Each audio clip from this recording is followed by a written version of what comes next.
తండ్రి. Amen. Amen. Amen. Praise the lord. ప్రశాంతంగా ఎక్కడ అక్కడ కూర్చుందాం.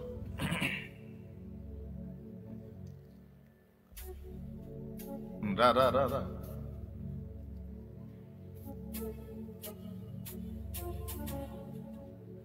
మీటింగ్స్ కొరకు దేవుని వాక్యంలో నుండి నిర్గమాకాండం 35వ అధ్యాయం. నిర్గమాకాండం 35వ అధ్యాయం. పరిచారకులు అందరూ వచ్చారా? ఈ పరిచారకులు చేతులు ఎత్తండి.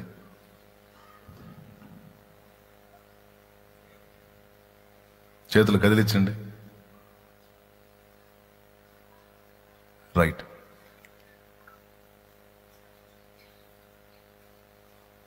కొంతమంది చివర్లో కూర్చున్నారు. పర్వాలేదు, మీకు వినపడుతుందా? వినపడుతుందా? రైట్. నిర్గమాకాండం 35వ అధ్యాయం.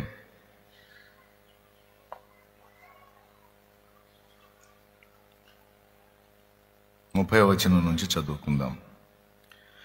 మరియు మోషే ఇశ్రాయేలీయులతో ఇట్లా నేను చూడుడి, యెహోవా ఊరు కుమారుడును హూరు మనమడునైన బెసలేలును పేరు పెట్టి పిలిచి విచిత్రమైన పనులను కల్పించుటకును బంగారుతోనూ వెండితోనూ ఇత్తడితోనూ పని చేయుటకును రత్నములను సానబెట్టి పొదుగుటకును చెక్కుటకును విచిత్రమైన పనులన్నిటినీ చేయుటకును వారికి ప్రజ్ఞా వివేక జ్ఞానములు కలుగునట్లు దేవుని ఆత్మతో వాని నింపియున్నాడు. అతడును దాను గోత్రీకుడును అహీసామాకు కుమారుడునైన అహోలీయాబును ఇతరులకు నేర్పునట్లు వారికి బుద్ధి పుట్టించెను. చిన్న మాట ప్రార్థన చేసుకుందాం. ప్రేమ కలిగిన మా మహాపరిశుద్ధ తండ్రి, ఘనుడవగు దేవా, నీకు స్తోత్రము.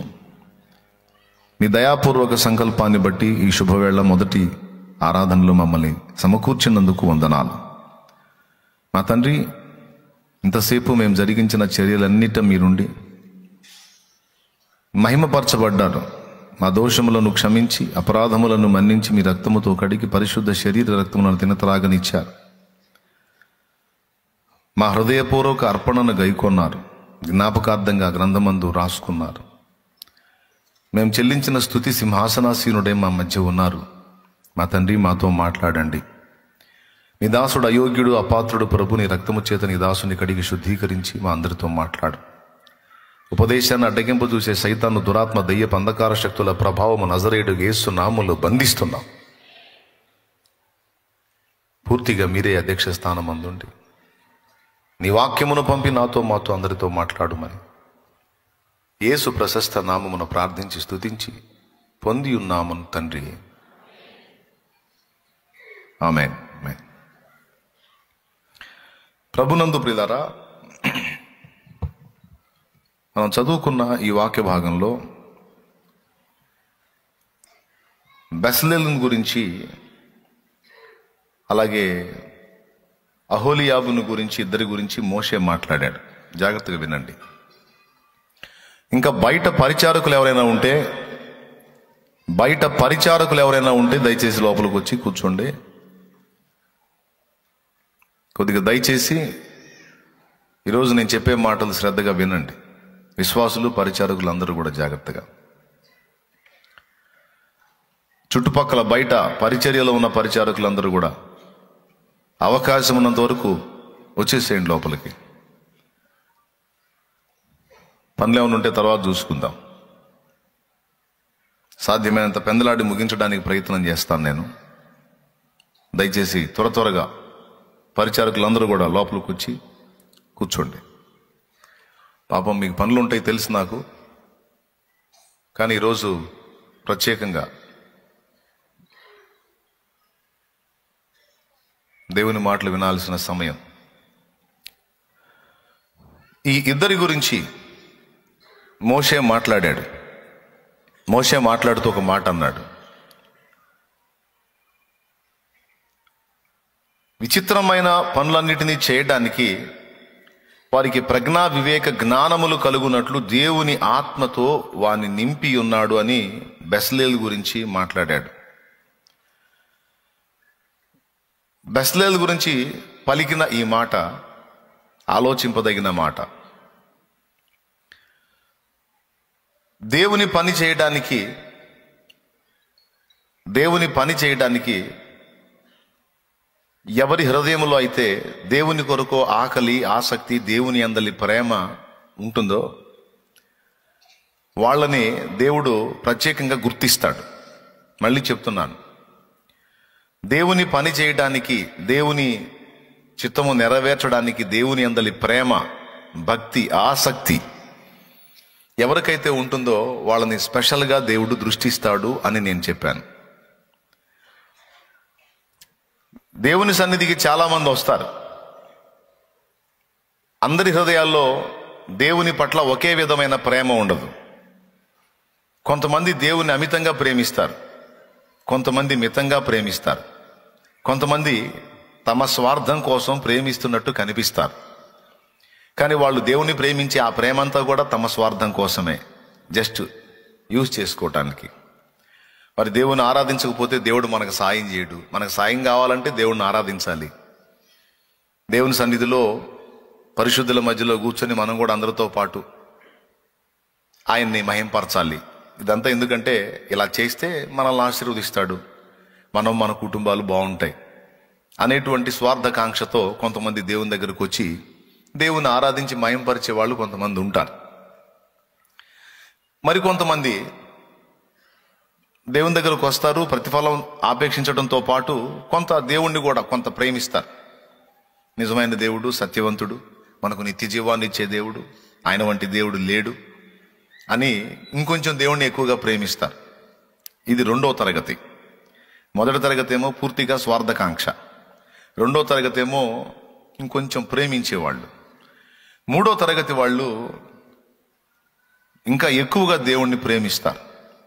దేవుడు నాకేం చేశాడు, నేను ఎంత ప్రయోజనం దేవుని ద్వారా పొందాను అనేది వీళ్ళు ఆలోచించరు. కానీ నన్ను ప్రేమించి నా కోసం తాను అర్పించుకున్నటువంటి నా ప్రేమామయుడైన యేసయ్యను నేను ప్రేమించి, ఇంతగా నా కోసం చేసిన నా ప్రభు కోసం నేనేం చేయగలను, నేను ఏ విధంగా ఆయన చిత్తాన్ని నెరవేర్చగలను, ఆయన నామాన్ని మహింపరచగలను, ఆయన రాజ్య వ్యాప్తి కొరకు నేను ఎంతమాత్రం పాటు పడగలను అని ఆలోచించి, ఏదన్నా దేవుడు నాకు అవకాశం ఇస్తే నేను కూడా దేవుని కోసం వాడబడాలి అనే ఆకాంక్షతో, అలాంటి హృదయ ప్రేరణ కలిగి దేవుని ప్రేమిస్తూ ఉంటారు.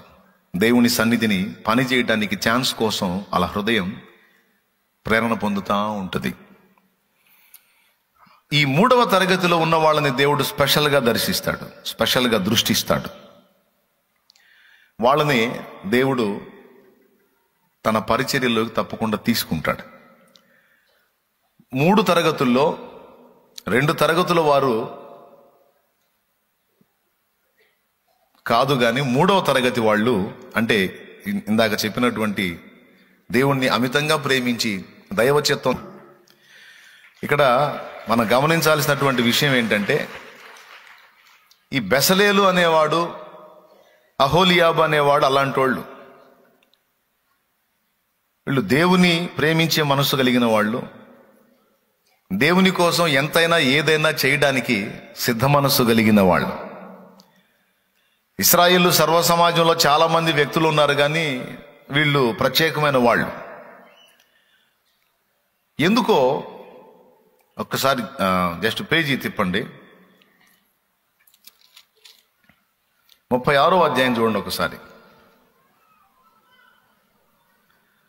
36వ అధ్యాయం చూడండి. నేను 1వ వచనం నుంచి చదువుతాను, చూడండి.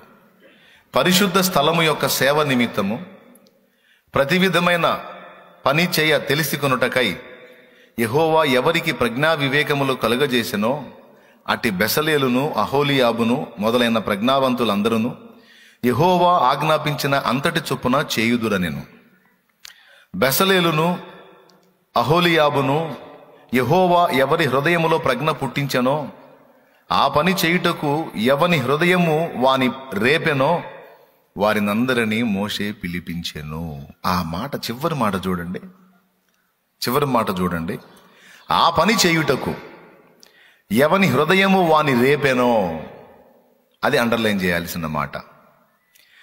ఆ పని చేయుటకు ఎవని హృదయము వాని రేపెనో వారినందరినీ మోషే పిలిపించెను. ఈ పని చేయడానికి వాళ్ళ హృదయము వాళ్ళని రేపిందంట. అందుకే ప్రజ్ఞా వివేకములు కలిగి విచిత్రమైన పనులు కల్పించగలిగేటువంటి శక్తి గల ఆత్మను వాళ్ళ మీద కుమ్మరించాడు. దేవునికి స్తోత్రం కలుగునుగాక.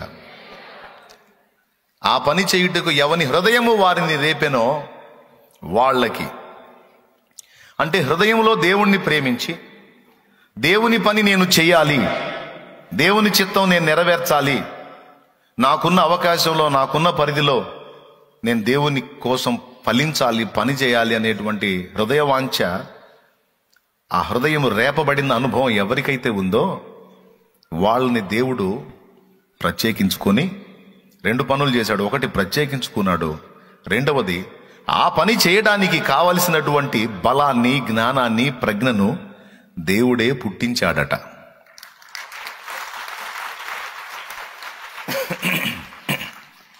అంటే ఆయన ఆ ఆత్మని ఇవ్వకపోతే ఆ పనిలో వాళ్ళు రాణించడం కష్టం, అది కూడా దేవుని పనిలో.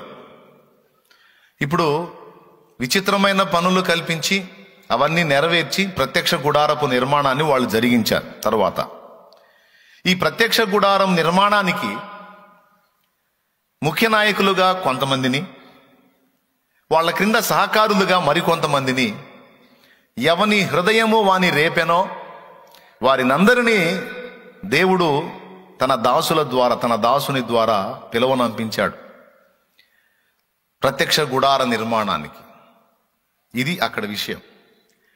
ఇప్పుడు అదొక ఆలయం అయితే, అదొక మందిరం అయితే, యెహోవా సన్నిధి నివసించేటువంటి మందిరం అయితే, నూతన నిబంధన సంఘము కూడా దేవాలయముతో పోల్చబడింది. ఒకసారి పేతురు రాసినటువంటి మొదటి పత్రిక 2వ అధ్యాయం ఒకసారి తీసుకోండి. పేతురు రాసిన మొదటి పత్రిక 2వ అధ్యాయము ఒకసారి చూడండి. అక్కడ 5వ వచనం చదువు. మరియు ఆయన పూర్వకాలమున్న లోకమును విడిచిపెట్టక, మొదటి పత్రిక 2వ అధ్యాయము 5వ వచనం, యేసుక్రీస్తు ద్వారా దేవునికి అనుకూలములకు ఆత్మ సంబంధమైన బలులను అర్పించుటకు పరిశుద్ధ యాజకులుగా ఉండునట్లు మీరును సజీవమైన రాళ్ల వలె నుండి ఆత్మ సంబంధమైన మందిరముగా కట్టబడుచున్నారు. దేవునికి స్తోత్రం. మనందరం ఎవరమంట?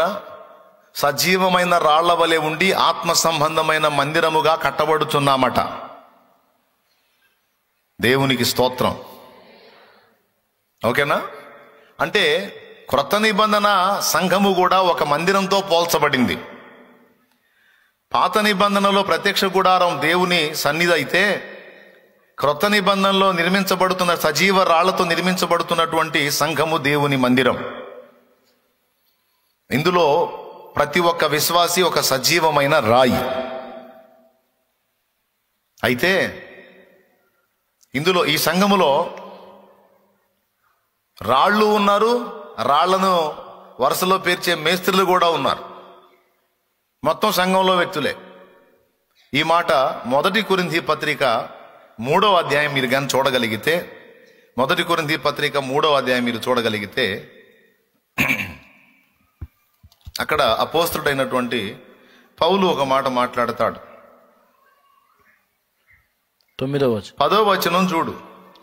దేవుడు నాకు అనుగ్రహించిన కృప చొప్పున నేను నేర్పరి అయిన శిల్పకారుని వలె పునాది వేసి తిని, మరి ఒకడు దాని మీద కట్టుచున్నాడు, ప్రతివాడు దాని మీద ఎలా కట్టుచున్నాడో జాగ్రత్తగా చూచుకొనవలెను అన్నాడు. శిల్పకారుడెవరు? శిల్పకారుడెవరు? మనం అనుకుంటాం యేసు ప్రభు శిల్పకారుడు. అవును, నిజమే.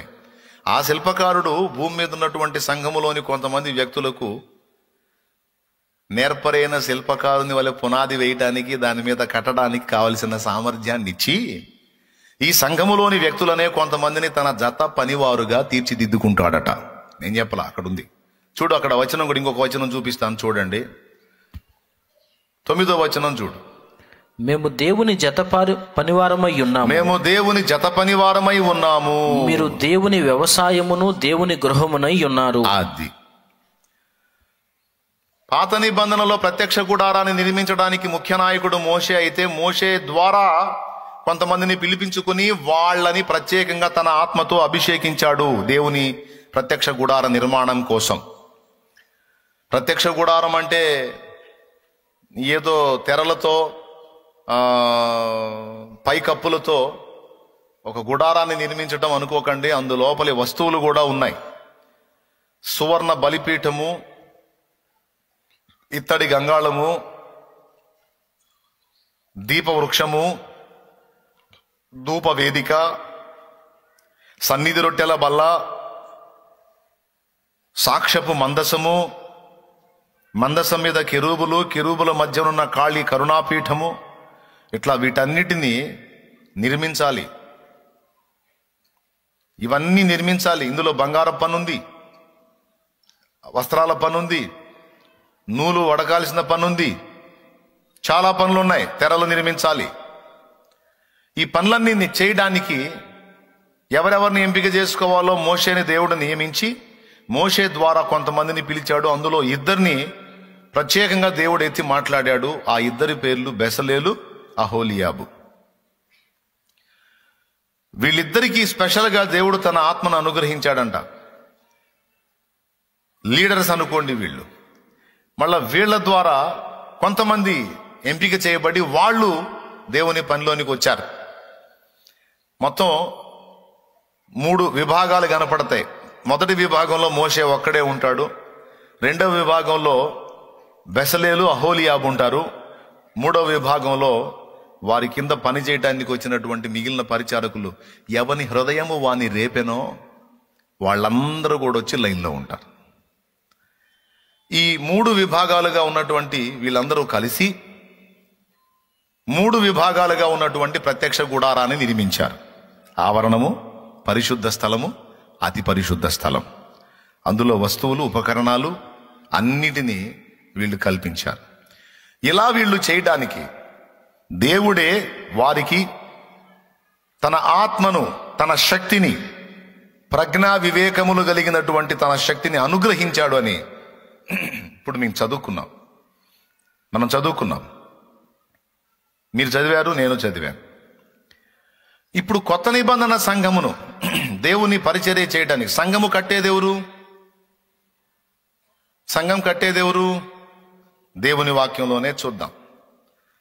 సంఘమును కట్టేది షాలేము రాజో లేకపోతే పౌలో మరెవరో కాదు. చూద్దాం, చూడండి. మత్తయి సువార్త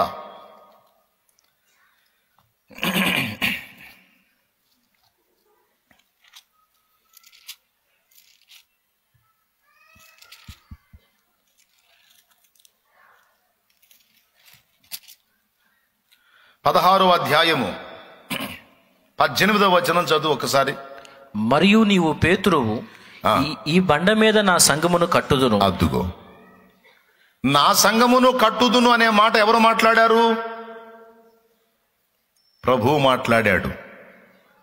దేవునికి కృతజ్ఞతాస్తుతులు చెప్దాం గట్టిగా, స్తోత్రం.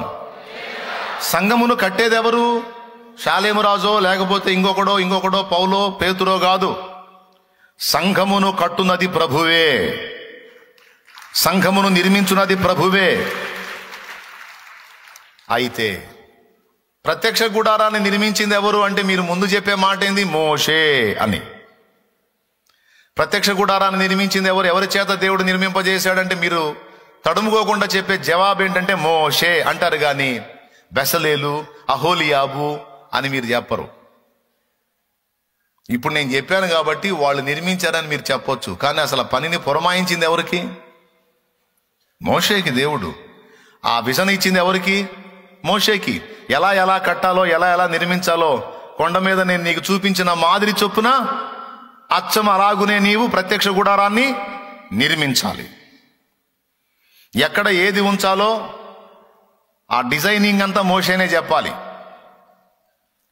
చెప్పిన వస్తువులు చేయటం వాళ్ళ పని, బలిపీఠం ఎక్కడుండాలో, ఇత్తడి గంగాళం ఎక్కడుండాలో, దీపవృక్షం ఎక్కడుండాలో, ధూపవేదిక ఎక్కడుండాలో, సన్నిధి రొట్టెల బల్ల ఎక్కడుండాలో, సాక్ష్యపు మందసం ఎక్కడుండాలో, ఆ మందసంలో ఏమేమి ఉండాలో ఇవన్నీ కూడా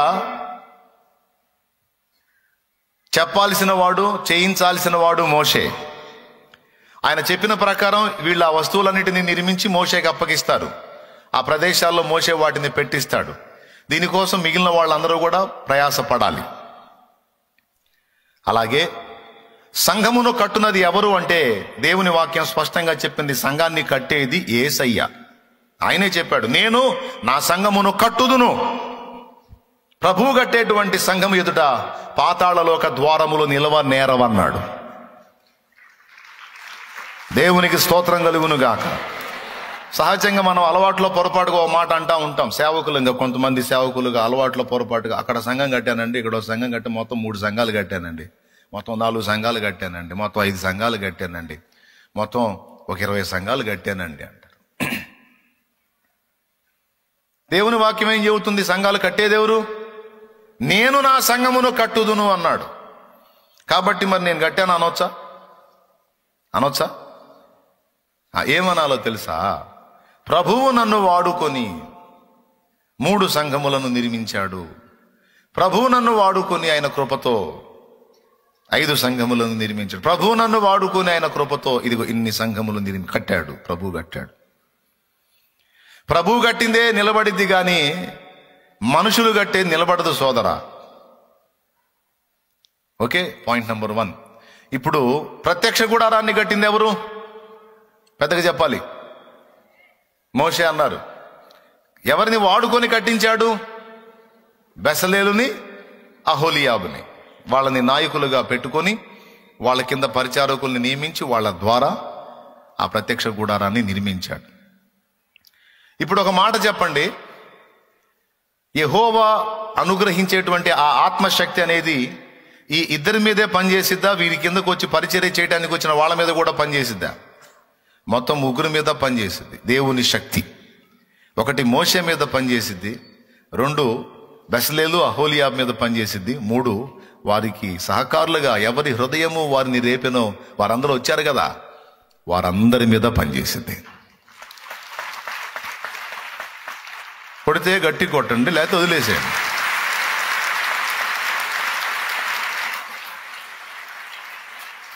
పని చేస్తే చచ్చు పని చేయకూడదు. పని చేస్తే చచ్చు పని చేయకూడదు. గట్టిగానే చేయాలా, లేకపోతే సైలెంట్గా కూర్చోవాలి. పరిచర్య అయినా, పని అయినా, పాడినా, ఏది చేసినా, ఏదన్నా దేవుని కొరకు పని చేసినా, ఆఖరికి చప్పట్లు కొడితే పక్కనోడు ఎగిరి పడాలి. పక్కనోళ్ళని కొట్టమని కదా, చప్పట్లు కొడితే పక్కనోడు ఎగిరి పడాలి. ఆ రేంజ్లో ఉండాలి. చచ్చు దెబ్బలు కొట్టద్దు, చచ్చు పనులు చేయొద్దు. చెప్పండి స్తోత్రం. గట్టిగా చెప్పండి. క్రొత్త నిబంధన సంఘము నిర్మాణం విషయంలో కూడా మనకి శిల్పకారులు 2 కనపడతారు. 1 యేసయ్య కనపడతాడు, 2 పౌలు కనపడతాడు. నేను నేర్పరి అయిన శిల్పకారుని వలె పునాది వేసి తిని మరి ఒకడు దాని మీద కట్టుచున్నాడు అన్నాడు. ఇదేంది? కట్టేది ప్రభు కదా, మళ్ళీ ఇంకొకటి కడుతున్నాడు అన్నాడే ఇందాక కొరింథీ పత్రికలో. నిజమే, ప్రభువే తన సంఘాన్ని కట్టేది ప్రభువే గాని ప్రభువు తన సంఘాన్ని కట్టడానికి కొంతమంది వ్యక్తులను వాడుకుంటాడు. వారి ద్వారా ఆ నిర్మాణాన్ని జరిగిస్తాడు. అలా దేవుడు ఏర్పరచుకున్నటువంటి ఆ నిర్మాణకారులు, ఆ శిల్పకారులే పౌలు ఇత్యాది భక్తులు. పౌలు ఆయనతో పాటు ఇంకెవరెవరైతే సంఘాన్ని కట్టారో, సంఘాలను దేవుని పనిలో పాలివారై సంఘ నిర్మాణంలో వాడబడ్డారో వాళ్ళందరూ దేవుడు ఏర్పరచుకున్న పాత్రలు. అంటే మోషే ప్లేస్లో యేసయ్యను ఊహించాం. అంత డిజైనింగ్ అంతా యేసయ్యే. సంఘ క్రమాలు, క్రమశిక్షణ, వ్యవహారం మొత్తం కూడా యేసయ్య తన ఆత్మ ద్వారా, పరిశుద్ధాత్మ ద్వారా మొత్తం నాయకుడు ఎవరు? పరిశుద్ధాత్మలో ఎవరుండి పని జరిగిస్తున్నారు? పరిశుద్ధాత్మలో తండ్రి ఉన్నాడు, పరిశుద్ధాత్మలో కుమారుడు కూడా ఉన్నాడు. యేసు తన ఆత్మ ద్వారా, తండ్రి తన ఆత్మ ద్వారా మనతో కూడా వారు ముగ్గురు త్రియేక దేవుడు మనతో నివాసం ఉంటున్నాడు.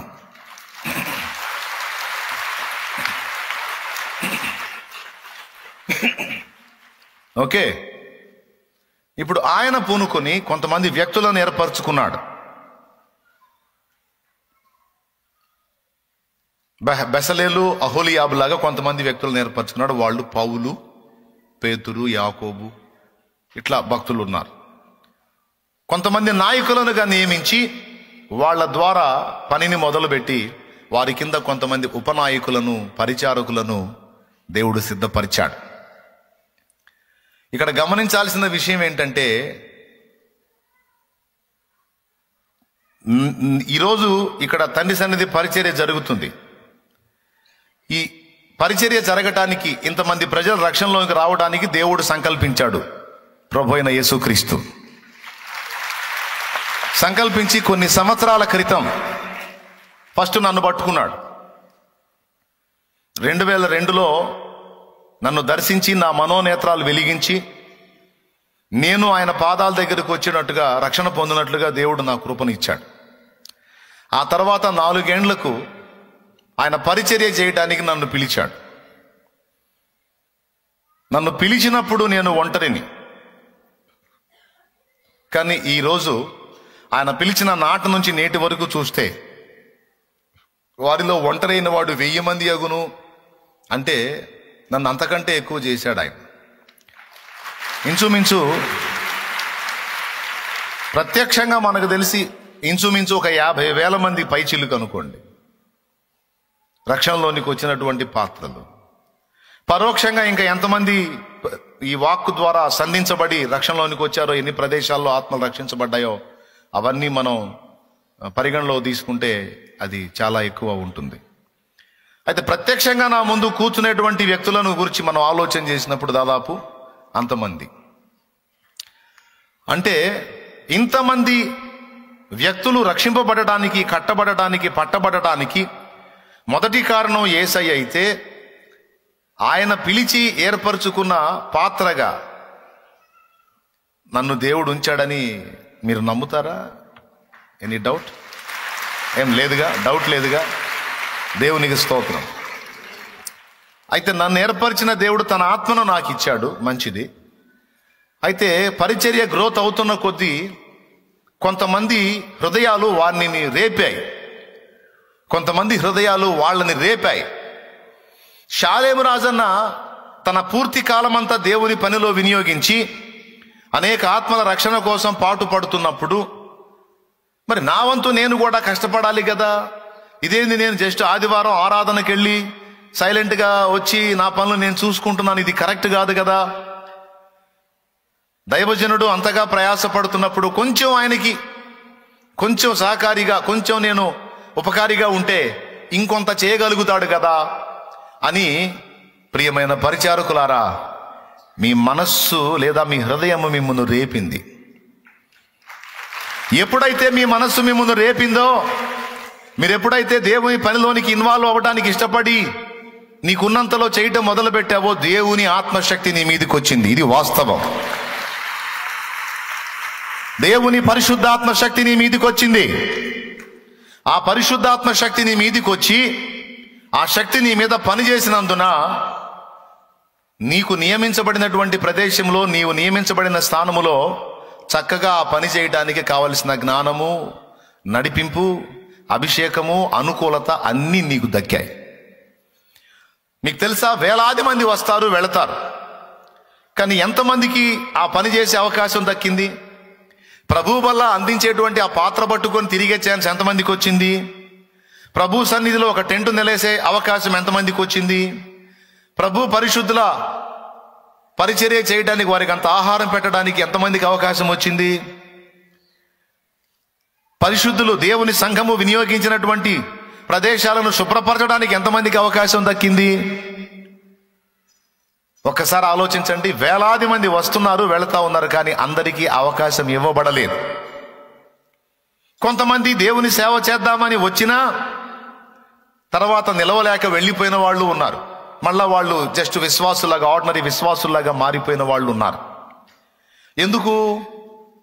వాళ్ళ ఆసక్తి సన్నగిల్లి కొంచెం బలహీనపడి మళ్ళా వాళ్ళు లోక సంబంధమైనటువంటి వాటిని అపేక్షించి, మనకు కుదరదులే, మనకి టైం సరిపోవటం లేదులే, మనం 6 రోజులు పనిచేసి ఆదివారం ఒక్కరోజే మనకు రెస్ట్ తీసుకునే సమయం ఉంటే ఆ రెస్ట్ సమయం అంతా కూడా మనం సన్నిధిలో గడిపేస్తే ఎలాగా అని ఆలోచించుకొని కొంతమంది సర్దుకునే వాళ్ళు ఉండొచ్చు. ఎక్కువ మంది లేరనుకుంటున్నాను నేను అలాంటి వాళ్ళు. దేవుని కృపను బట్టి అలాగా సర్దుకున్నట్టయితే ఈ పని జరగదు. కానీ కొంతమంది ఒకళ్ళు అరైనా అలాంటి వాళ్ళు ఉండి ఉంటారు.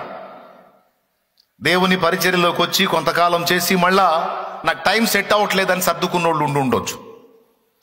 కొంతమంది అసలు యాత్రనే ముగించి వెళ్ళిపోయిన వాళ్ళు ఉన్నారు. వారి సేవా దినములు సంపూర్తి చేసుకొని కొంతమంది వెళ్ళిపోయిన వాళ్ళు ఉన్నారు. 3వ తరగతి వాళ్ళు పాపమును ప్రేమించి వెళ్ళిపోయిన వాళ్ళు ఉన్నారు. పాపమును ప్రేమించి, లోకమును ప్రేమించి, దేమా ఇహలోకమును స్నేహించి నన్ను విడిచిపోయెను అని పౌలు చెప్పినట్లు దేవుని సేవ చేద్దామని వచ్చి ఒక పూట కూటి కొరకు తన జ్యేష్ఠత్వపు హక్కును అమ్మేసుకున్న ఏశావు లాంటి భ్రష్టత్వంలోనికి వెళ్ళిపోయి సేవని కోల్పోయి దేవుని సేవను వదిలిపెట్టి ఎవరో ఒక మనిషికి ఊడిగం చేయడానికి తమను తాము అప్పగించుకొని పోయినటువంటి భ్రష్టులు లేకపోలేదు.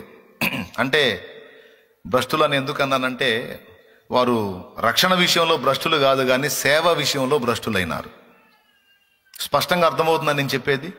ఏ విషయంలో వాళ్ళు భ్రష్టత్వం పొందారు? సేవ విషయంలో వారు భ్రష్టత్వం పొందారు. నేను ఒక మాట చెప్తున్నాను, యెహోవా సేవ చేయుట కేవలం నిష్ఫలమని మీలో ఎవరైనా అనుకుంటారా? ఆయన సన్నిధిని దుఃఖాక్రాంతులై నిలిచి ఉండట కేవలం నిష్ఫలమని మీలో ఎవరైనా అనుకుంటారా? గుర్తుపెట్టుకోండి, దైవ సేవలో పాలివారం అవటం అనేది అందరికీ దక్కే భాగ్యము కాదు, అది అరుదైన భాగ్యము. దైవ సేవలో స్థానాన్ని సంపాదించుకోవటం, దైవ సేవలో నిలదొక్కుకోవటం, దైవ సేవలో వర్ధిల్లటం అనేది అందరికీ దక్కే అవకాశం కాదు, అందరికీ దక్కే భాగ్యం కాదు. అది దక్కినోళ్ళు ధన్యులు. కానీ ఆ విలువలు ఎరగనటువంటి వాళ్ళు కొంతమంది వస్తారు. ఎవరు ఇలా ఒక పూట కూటి కొరకు తన జ్యేష్ఠత్వపు హక్కును అమ్మేసుకోవడానికి, అంటే అల్పకాల పాప భోగాన్ని ప్రేమించి ఒక మనిషికి ఊడిగం చేయడానికి తమను తాము అమ్ముకున్నటువంటి వ్యక్తులు ఎలాంటి వాళ్ళు అంటే వీళ్ళు వీళ్ళని చూసి వచ్చిన వాళ్ళు అన్నమాట. లేకపోతే ఎవరైనా మనుషులు ప్రేరేపిస్తే వచ్చినోళ్ళు. వీళ్ళకి సొంతంగా దేవుని పట్ల ప్రేమ ఉండదు.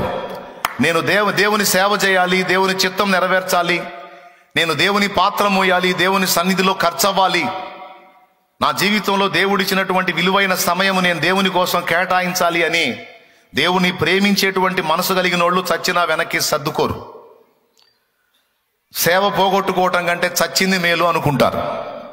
పరిచర్య పోగొట్టుకోవటం కంటే చచ్చింది మేలు, నేను పరిచర్య విషయంలో భ్రష్టత్వంలోకి వెళ్ళకూడదు అనుకుంటారు, జాగ్రత్త పడతారు.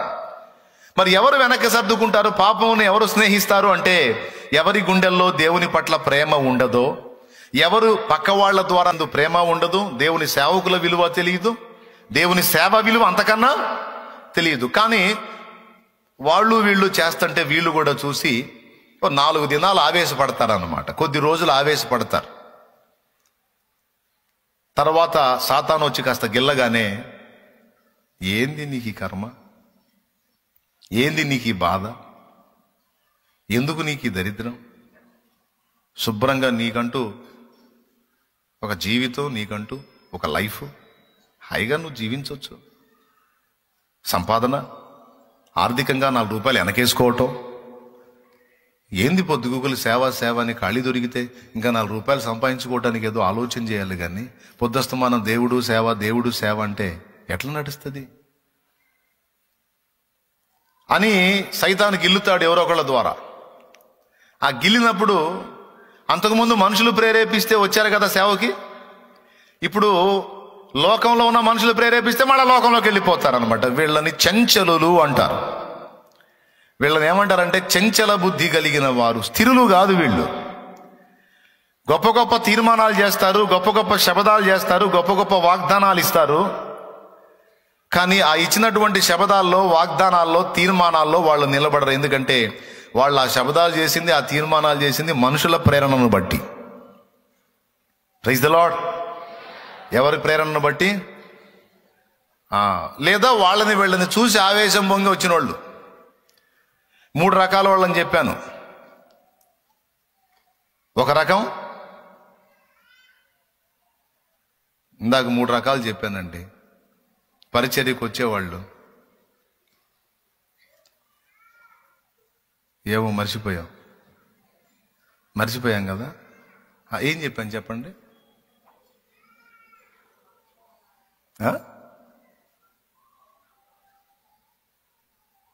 పాయే కొన్ని ఏళ్ళకేమైనా గుర్తుందా?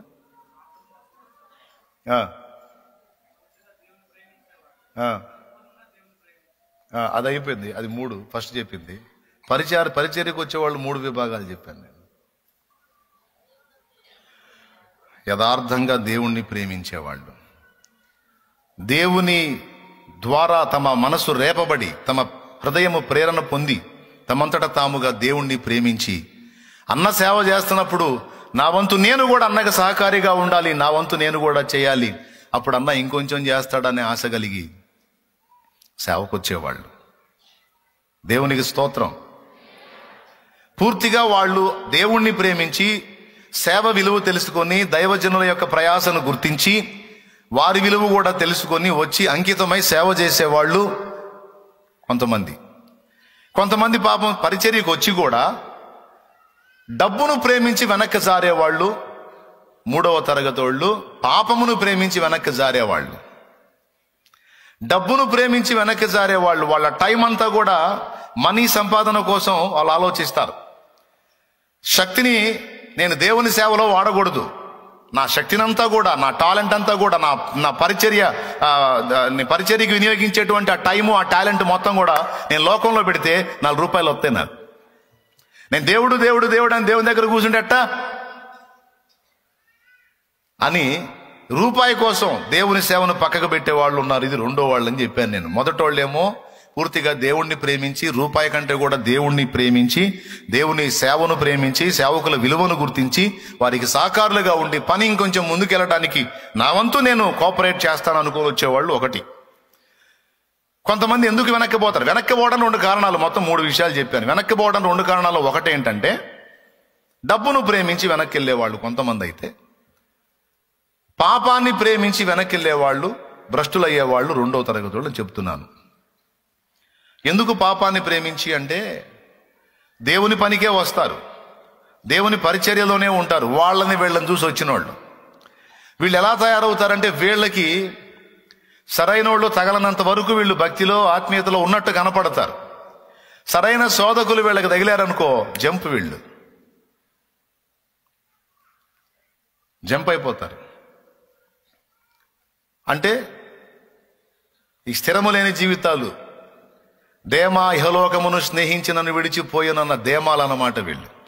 అయితే దేమా తర్వాత రియలైజ్ అయ్యి మళ్ళీ వచ్చాడు.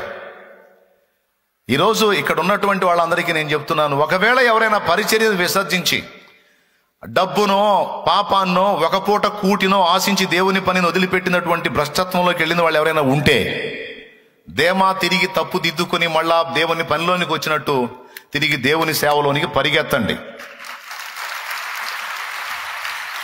తప్పు దిద్దుకోండి, జాగ్రత్త పడండి, మారు మనసు పొందండి, పాపాన్ని విసర్జించండి. అల్పకాల పాప భోగమును ప్రేమించుట కంటే క్రీస్తు విషయమైన నింద గొప్ప భాగ్యమని ఎంచుకున్నాడట మోషే. దైవ సేవ కావాలన్న దొరకదు, రావాలన్న నీకు రాదు. నీ గుండెల్లో ఏ కోశానైనా దేవుని పట్ల ప్రేమ ఉంటే, అలాగ కొంతమంది దిద్దుకొని మళ్ళా దేవునికి కనెక్ట్ అయ్యారు, వారిని కూడా నేను ఎరుగుదును. తెలిసి తెలియక దుష్ట ప్రేరణకు లోనై భ్రష్టత్వంలోనికి వెళ్ళినా మళ్ళా తెరవబడిన కన్నులు గలవారై పరిగెత్తుకుంటూ అమ్మో నాకు దేవుడే కావాలి, నాకు ఈ చెత్త వద్దు, ఈ లోకమంతా పెంట నాకు వద్దిది అని తిరిగి దేవుని పాదాల దగ్గరికి పరిగెత్తి దేవుని 2 పాదములు అలాగా పెనవేసుకున్న బిడ్డల్ని నేను ఎరుగుదును.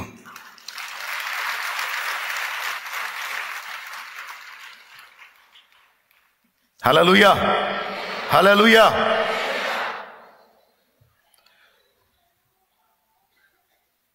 ఈరోజు మీ అందరికీ ఎందుకు సమకూర్చి ఈ విషయాలు మాట్లాడుతున్నానంటే ఇది అవసరం. సేవ చేస్తా చేస్తా చేస్తా కొద్ది రోజులు గడిచేసరికి ఒక రకమైన ఉదాసీనత వచ్చింది, రొటీన్ ఫీల్ వచ్చింది. కానీ ఎన్నడూ కూడా ఆ ఫీలింగ్ రానియొద్దు. నువ్వు ఒక స్థానంలో ఉండి, నువ్వు ట్రాఫిక్లో ఉన్నావో, లేకపోతే బాత్రూమ్ దగ్గర ఉన్నావో, భోజనం దగ్గర ఉన్నావో, వడ్డిచ్చే దగ్గర ఉన్నావో, లేకపోతే ఇంకొక పనిలో నువ్వు ఉన్నావో, నువ్వు ఎక్కడ ఏ పనిలో ఉండి దేవుని పని సమర్థవంతంగా నెరవేరుస్తున్నావో అది నెరవేర్చడానికి ఆ కృప నీకు ఇచ్చింది నా దేవుడు, ఆ శక్తి నీకు ఇచ్చింది నా దేవుడు, ఆ ఆత్మను నీకు ఇచ్చింది నా దేవుడు. నీలో ఉన్నటువంటి ఆసక్తిని చూసి తన పనికి నిన్ను నమ్మకమైన దానిగా ఎంచి ప్రభు వల్ల పాత్ర అందించే దగ్గర నుండి ఆ పాత్రల కడిగి శుభ్రం చేసేదాకా, పరిశుద్ధులు తినే ఆహారం వడ్డించే దగ్గర నుండి వారి ప్లేట్స్ కడిగేదాకా ఏ పనిని నీకు దేవుడు నియమించాడో ఆ పని చేయడానికి నీకు సామర్థ్యాన్ని, అభిషేకాన్ని, జ్ఞానాన్ని, ఆ స్థిరత్వాన్ని కూడా దేవుడే ఆయన కృపతో అనుగ్రహించాడు. ఎందుకంటే నీ హృదయము దేవుని ప్రేమిస్తుంది. నీ హృదయము దైవ సేవ కొరకు రేపబడింది. దేవుడు తన హస్తాన్ని చాపి నీకు కృపనిచ్చాడు, అవకాశం ఇచ్చాడు. ఇది వాస్తవం, ముమ్మాటికి వాస్తవం. ఇలాగున నీవు దేవుని పని చేయుట ద్వారా కొన్ని విధమైన ప్రయోజనాలు భూమి మీద పొందుతావు, భవిష్యత్తులో కూడా పొందుతావు. ప్రతిఫలం ఏం లేకుండా లేదు. అయినా నువ్వు దాన్ని లక్ష్య పెట్టి పని చేయటల్లా. నాకేదో వచ్చింది, నాకేదో దొరికిద్ది, నాకేదో ఇస్తాడనేది కాదు. ఆత్మలు నశించిపోతున్నాయి. ఆత్మల రక్షణ కోసం ఒకడు కష్టపడుతున్నాడు యథార్థంగా. వానికి నా వంతు నేను చేయూతనివ్వాలి, నా వంతు సహకారం నేను అందించాలి. అందిస్తే ఇంకా ఎక్కువ మంది ఆత్మలు రక్షింపబడే అవకాశం ఉంది, ఎక్కువ మంది జీవితాలు కట్టబడే అవకాశం ఉంది. ఎందుకంటే అతడు దేవుడు ఎంచుకున్న పాత్ర అని మొదట నీవు గుర్తించావు. జరుగుతున్న పనేంటో, పరిచర్య ఏం జరుగుతుందో, ఎంతమంది రక్షించబడుతున్నారో నువ్వు గుర్తించావు. సంవత్సరం మొత్తం పరిచర్య చేసి సంవత్సరాంతములో 10 మంది బాప్తిస్మం పొందితే పాస్టర్ గారు పలావ్ వండిస్తాడు. దేవునికి స్తోత్రం.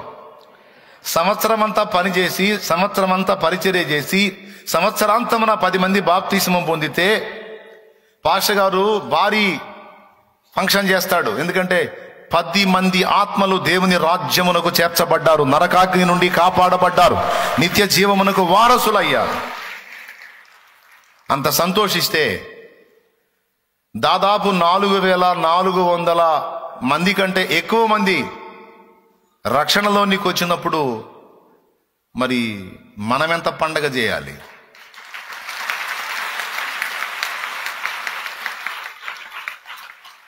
పది మంది అంటే అవతల పలావ్ అయితే 1000 అంటే మనకు అసలు లెక్కలోదే కాదు. అది 1000 అంటే లెక్కలోది కాదు. 4000 కంటే పై చిలుకు. అంటే ఎలా జరుగుతుంది ఇంత? చెప్పనా? ఇది ఒకని కష్టం కాదు, ఇది ఒకని కష్టం కాదు. ముందు వేలాది మంది గ్యాదర్ అయినప్పుడు ఆ వేలలోంచి వేలు పట్టబడతారు. అవునా? ఏందండి అటు చూస్తారు? ఆ వేలాది మందికి ముందు కూర్చోవడం దగ్గర నుంచి, వాళ్ళు వచ్చే త్రోవ దగ్గర నుంచి, వాళ్ళు వాడే వస్తువుల దగ్గర నుంచి, వాళ్ళు వాడే ప్రదేశాల దగ్గర నుంచి అన్నిట తలా ఒక చెయ్యేసి ఎక్కడ పరిచర్య అక్కడ జరిగితే ఇప్పటికీ అన్ని వేల మంది రక్షణలోనికి వచ్చారు. అన్ని వేల జీవితాలు నిత్యము మండే అగ్నిగుండం నుండి కాపాడబడి నిత్య జీవానికి వారసులయ్యారు. కొంతమంది చేరారు కూడా అక్కడికి. ఎక్కడికి? పరదైసుకు చేరారు. మన రక్షణలోనికి నడిపించిన వాళ్ళలో చాలా మంది పరదైసుకు కూడా వెళ్ళిపోయారు. ఇంకా చాలా మంది రక్షణ పొందబోతున్నారు. జరగబోతుంది, ఇంకా దేవుని బలమైన కార్యం జరగబోతుంది.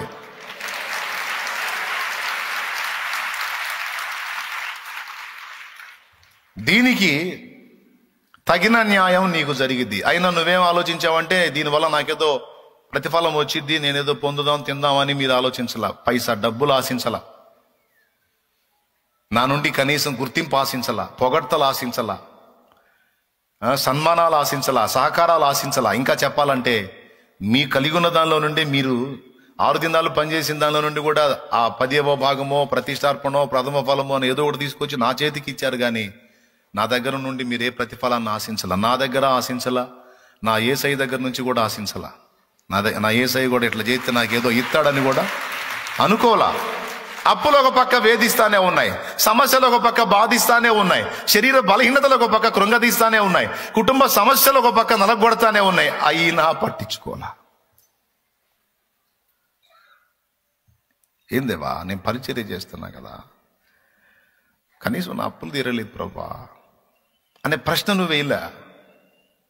ఏం దేవా, నేను ఇన్ని బాధలు పడుతున్నాను, నేను పరిచర్య చేస్తున్నాగయ్యా, నీ సేవకురాల్ని గయ్యా, నీ పరిచారకురాల్ని గయ్యా, నీ పరిచారకుడిని గయ్యా, ఇంతవరకు నా కుటుంబ సమస్యలు ఏంది ప్రభువా అని అడగలా. నువ్వు ఇక్కడ పరిచర్య చేస్తే ఆ సమస్యలు తీరతాయేమో అని కూడా అనుకోలా. నువ్వు తీరకపోని ఇవన్నీ ఉన్నాయంటే నా తండ్రికి తెలియకుండా ఉన్నాయా? దైవజనుడు చెబుతానే ఉన్నాడు కదా, దైవజనుడి ద్వారా దేవుడు మాట్లాడుతూనే ఉన్నాడు కదా, అనుభవాల పాఠం కోసం కొన్ని అనుమతిస్తాడని. నా ప్రభువుకి, నా తండ్రికి తెలియదేముంది? నా తండ్రికి తెలుసు, అన్ని తెలుసు. తీసేటప్పటికి తీసేస్తాడులే, బంధకాలు తెంచే నాటికి తెంచేస్తాడులే, శోధనలు తొలగే నాటికి తొలగిపోతాయిలే, ఆర్థిక ఇబ్బందులు తొలగే నాటికి తొలగిపోతాయిలే అని కనీసం దాని విషయంలో దేవుడిని శోధించకుండా, విమర్శించకుండా, ప్రశ్నించకుండా ఆ బాధలతో ఒక పక్క నలుగుతానే ఆదివారం రాగానే, శుక్రవారం రాగానే దేవుని సన్నిధికి పరిగెత్తి నీ పని నువ్వు చేసి వెళ్తా ఉన్నావు. నా సోదరుడా, నా సోదరి, నా సోదరుడా, నా సోదరి, దేవుని వాక్యం నీ గురించి ఏం మాట్లాడుతుందో తెలుసా? దేవుని వాక్యం చూడు, హెబ్రీ పత్రిక 6 చూడు. హెబ్రీ పత్రిక 6వ అధ్యాయము ఇలాగ మాట్లాడుతుంది. నేను చూపిస్తాను, ఒకసారి మీ బైబిళ్ళు తీయండి, హెబ్రీ పత్రిక పదండి, 6వ అధ్యాయము నేను చూపిస్తాను, 10వ వచనం చూడండి. మీరు చేసిన కార్యమును మీరు పరిశుద్ధులకు ఉపచారము చేసి ఇంకనూ ఉపచారము చేయుచుండుట చేత. మీరు చేసిన కార్యమును, అయ్యా అండర్లైన్ చేసుకుని, ఆయన పరిచారకుడా, పరిచారకురాల, విశ్వాసులారా, మీరు కూడా చర్చికి వచ్చి ఆదివారం జస్ట్ ఆరాధన చూసుకొని ఒక ఆర్డినరీ విశ్వాసిలాగా, ఆర్డినరీ భక్తురాల్లాగా, భక్తుల్లాగా వచ్చి అలాగా చూసుకొని వెళ్ళిపోయేవారలారా, నీ హృదయం ఇంకా నిన్ను రేపలేదా దేవుని పని కోసం? నీ హృదయము నిన్ను రేపితేనే దేవుని పిలుపు నీకు వచ్చింది. నీ హృదయంలో దేవుని ప్రేమించి దేవుని కొరకు ఆసక్తి ఉంటేనే నీకు ఆయన పని చేసే అవకాశం లభించింది. ముందు నీ హృదయం రేపిన దాన్ని బట్టి నీకు ఉన్నంతలో నువ్వు దేవుని పనికి దిగితేనే ఆ అభిషేకం నీ మీదకి వచ్చిద్ది, ఆత్మశక్తి నీ మీదకి వచ్చిద్ది, ఏదో ఒక స్థానం నీకు లభించిద్ది, నువ్వు దేవుని పనిలో వర్ధిల్లుతావు. లేకపోతే కష్టం. దేవునికి మహిమ కలుగునుగాక. చూడండి ఏం చదువుతున్నాడో ఒకసారి చూడండి. మీరు చేసిన కార్యమును మీరు పరిశుద్ధులకు ఉపచారము చేసి. ఆగు, పరిచారకులందరూ చేస్తుంది ఏంది? క్రీస్తు రక్తములో కడగబడబోతున్న పరిశుద్ధులందరికీ కూడా ఉపచారం చేస్తున్నారు. మీరు చేసేది ఉపకారం, ఉపచారం, పరిచర్య. చదువు. ఇంకను ఉపచారము చేయుచుండుట చేత తన నామమును బట్టి చూపిన ప్రేమను మరచుటకు దేవుడు అన్యాయస్తుడు కాదు. అయిపోలా అంటే దాని అర్థం ఏంది? ఇంతగా నీవు కష్టపడుతున్నావు, ఇంతగా నీవు శ్రమ పడుతున్నావు, ఇంతగా నువ్వు ప్రయాసపడుతున్నావు, నీ కష్టాన్ని, నీ ఉపచారాన్ని, పరిశుద్ధుల విషయంలో దేవుని నామాన్ని బట్టి నువ్వు చూపిన ప్రేమను మర్చిపోవడానికి ఆయన అన్యాయస్తుడు కాదు, తప్పనిసరిగా నీకు న్యాయం చేస్తాడని దాని అర్థం. ఇప్పుడు తప్పనిసరిగా నీకు న్యాయము జరిగిద్ది. ఇంకా చెప్పాలంటే నీకు పుట్టిన వారి విషయంలో కూడా దేవుడు జోక్యం చేసుకుంటాడు. నా దేవుడు అన్యాయస్తుడు కాదు. ఈ మాట పట్టుకొని నువ్వు దేవుని ముందు కూర్చోవచ్చు, ప్రార్థన కూడా చేయొచ్చు, అయినా నువ్వు చెయ్యవు. ఎందుకంటే నీకు ముందే తెలుసు, నేను మొత్తుకున్నా మొత్తుకోపోయినా ఆయన నామం కోసం కష్టపడుతున్న నా ప్రయాస నా తండ్రికి తెలుసు. ఆయన నామ మహిమార్థమై పరిశుద్ధులకు నేను చేయబోతున్న ఉపచారము నా తండ్రికి తెలియదా? నా తండ్రికి తెలుసు. తప్పకుండా ఆయన నాకు న్యాయం చేస్తాడు. చెయ్యకపోయినా పర్వాలేదు.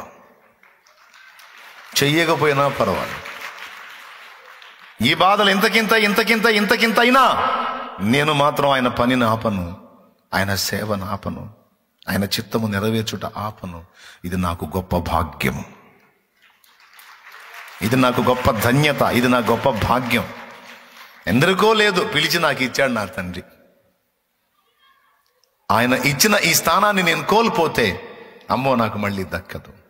ఒక పూట కూటి కొరకు తన జ్యేష్ఠత్వపు హక్కు నమ్మేసుకున్న ఏశావు లాంటి భ్రష్టత్వంలోనికి నేను వెళ్ళను.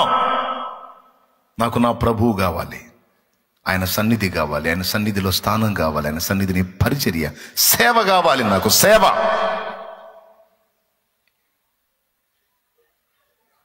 అని దేవుని ప్రేమించి దేవుని సేవకు, ఆయన పరిచర్యకు వచ్చిన నీ విషయంలో నువ్వు ప్రతిఫలం అపేక్షించకపోయినా, నీకు తెలుసు దేవుడు న్యాయం చేస్తాడని, అయినా నువ్వు దాన్ని లక్ష్య పెట్టకపోయినా తప్పనిసరిగా దేవుడు న్యాయం చేస్తాడు. ఎందుకంటే ఆయన రాయించాడు, తన నామమును బట్టి మీరు పరిశుద్ధులకు ఉపచారం చేస్తున్నారు, ఇంకా చేస్తా ఉన్నారు, ఇక చేయబోతున్నారు. కాబట్టి మీ పరిచర్యను, ఉపచారాన్ని, మీ సేవను, మీ ప్రేమను మర్చిపోవడానికి ఆయన అన్యాయస్తుడు కాడు అంటే అర్థమైంది. నీకు తెలుసా, మనకు ముందు తరాల్లో దైవజనులు సేవ చేశారు. మనకు ముందు తరాల్లో ఇప్పుడు మనకు ముందు తరాలంటే 18వ శతాబ్దమో 17వ శతాబ్దం అనుకోవాకండి. ఈ శతాబ్దంలోనే మనకు ముందు సేవ చేసిన సేవకులు ఉన్నారు కదా, వాళ్ళ దగ్గర కూడా ఇట్లనే పరిచర్యకు సహకరించిన సాకారులు ఉన్నారు కదా. మీరు వెళ్ళి ఆ పరిచారకుల కుటుంబాలని ఎంక్వైరీ చేయండి. ఆ పరిచారకులు ఇప్పుడు వృద్ధులై ఉన్నారు, వాళ్ళ కుటుంబాలను ఎంక్వైరీ చేయండి. నేను చెప్పనా, మొత్తం 2 అంతలు కాదు 10 ఆశీర్వదించబడి ఉన్నారు. ఆశీర్వదించబడి ఉన్నారు వాళ్ళు. నమ్మకంగా, యథార్థంగా దేవుని ప్రేమించి దేవుని సేవ, దేవుని పరిచర్య జరిగించిన వాళ్ళ కుటుంబాలు, దేవుని కొరకు త్యాగం చేసిన కుటుంబాలు, దేవుని కొరకు తమను తాము అప్పగించుకున్న కుటుంబాలు ఈరోజు ఆశీర్వదించబడి, వారు, వారికి పుట్టిన సంతతి, వారి మనోసంతానంతో సహా దీవించబడిన మెట్లో ఉన్నారు. తలలుగా ఉన్నారు వాళ్ళు. దేశం యొక్క ఉన్నత స్థలములో ఉన్నారు వాళ్ళు. చూడండి, ఒక తరములో నీవు చేస్తే అది నీ తరంతో పాటు నీ బిడ్డకు కూడా, నీ బిడ్డకు కూడా అది వర్తించేటట్టు దేవుడు చేశాడు.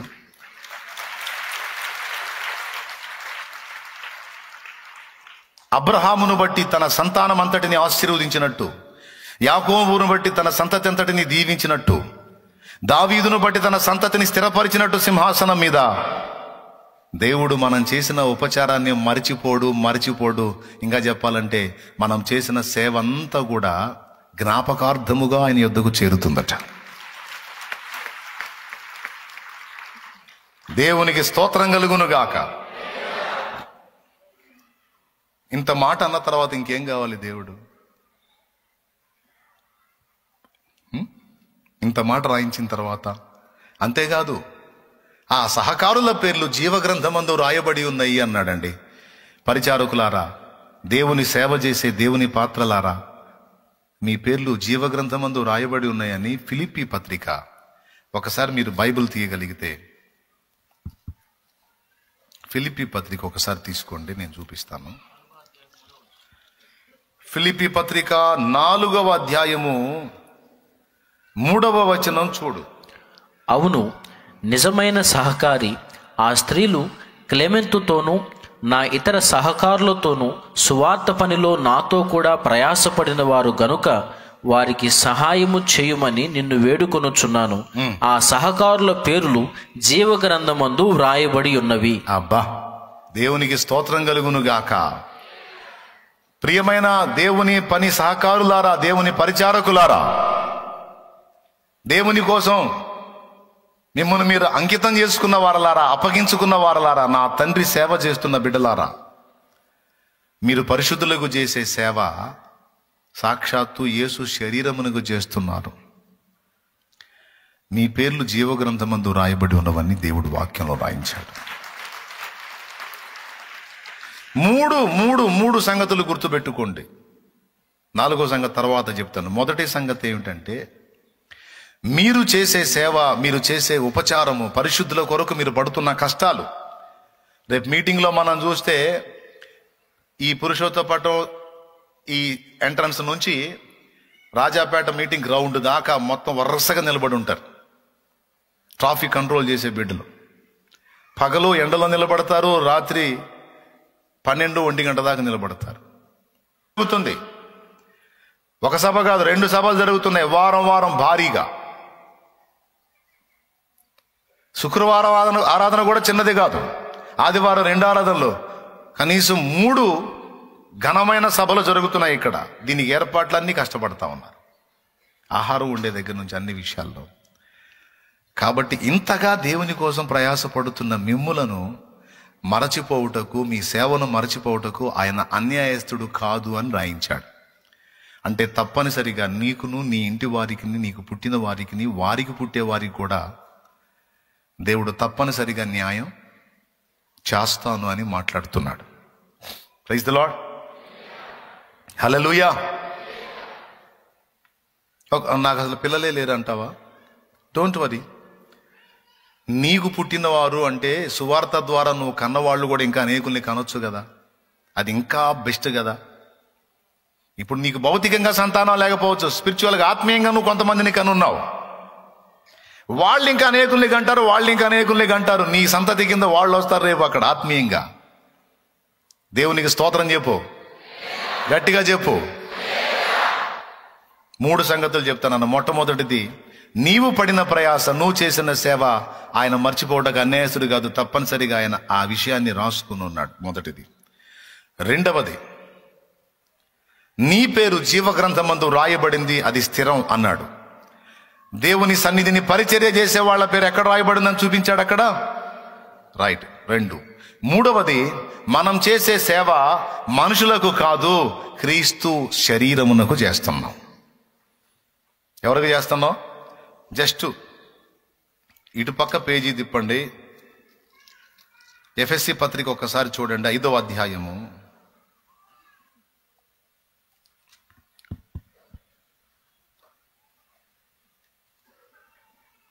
27వ వచనం నుంచి. పురుషులారా, మీరును మీ భార్యలను ప్రేమించుడి, అటువలే క్రీస్తు కూడా సంఘమును ప్రేమించి.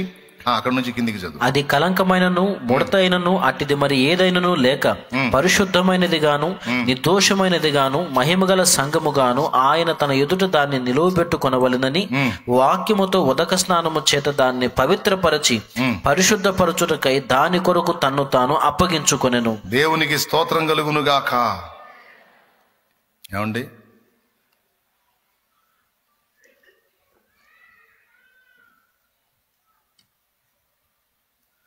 ఒక్కసారి చూడండి, చదువు.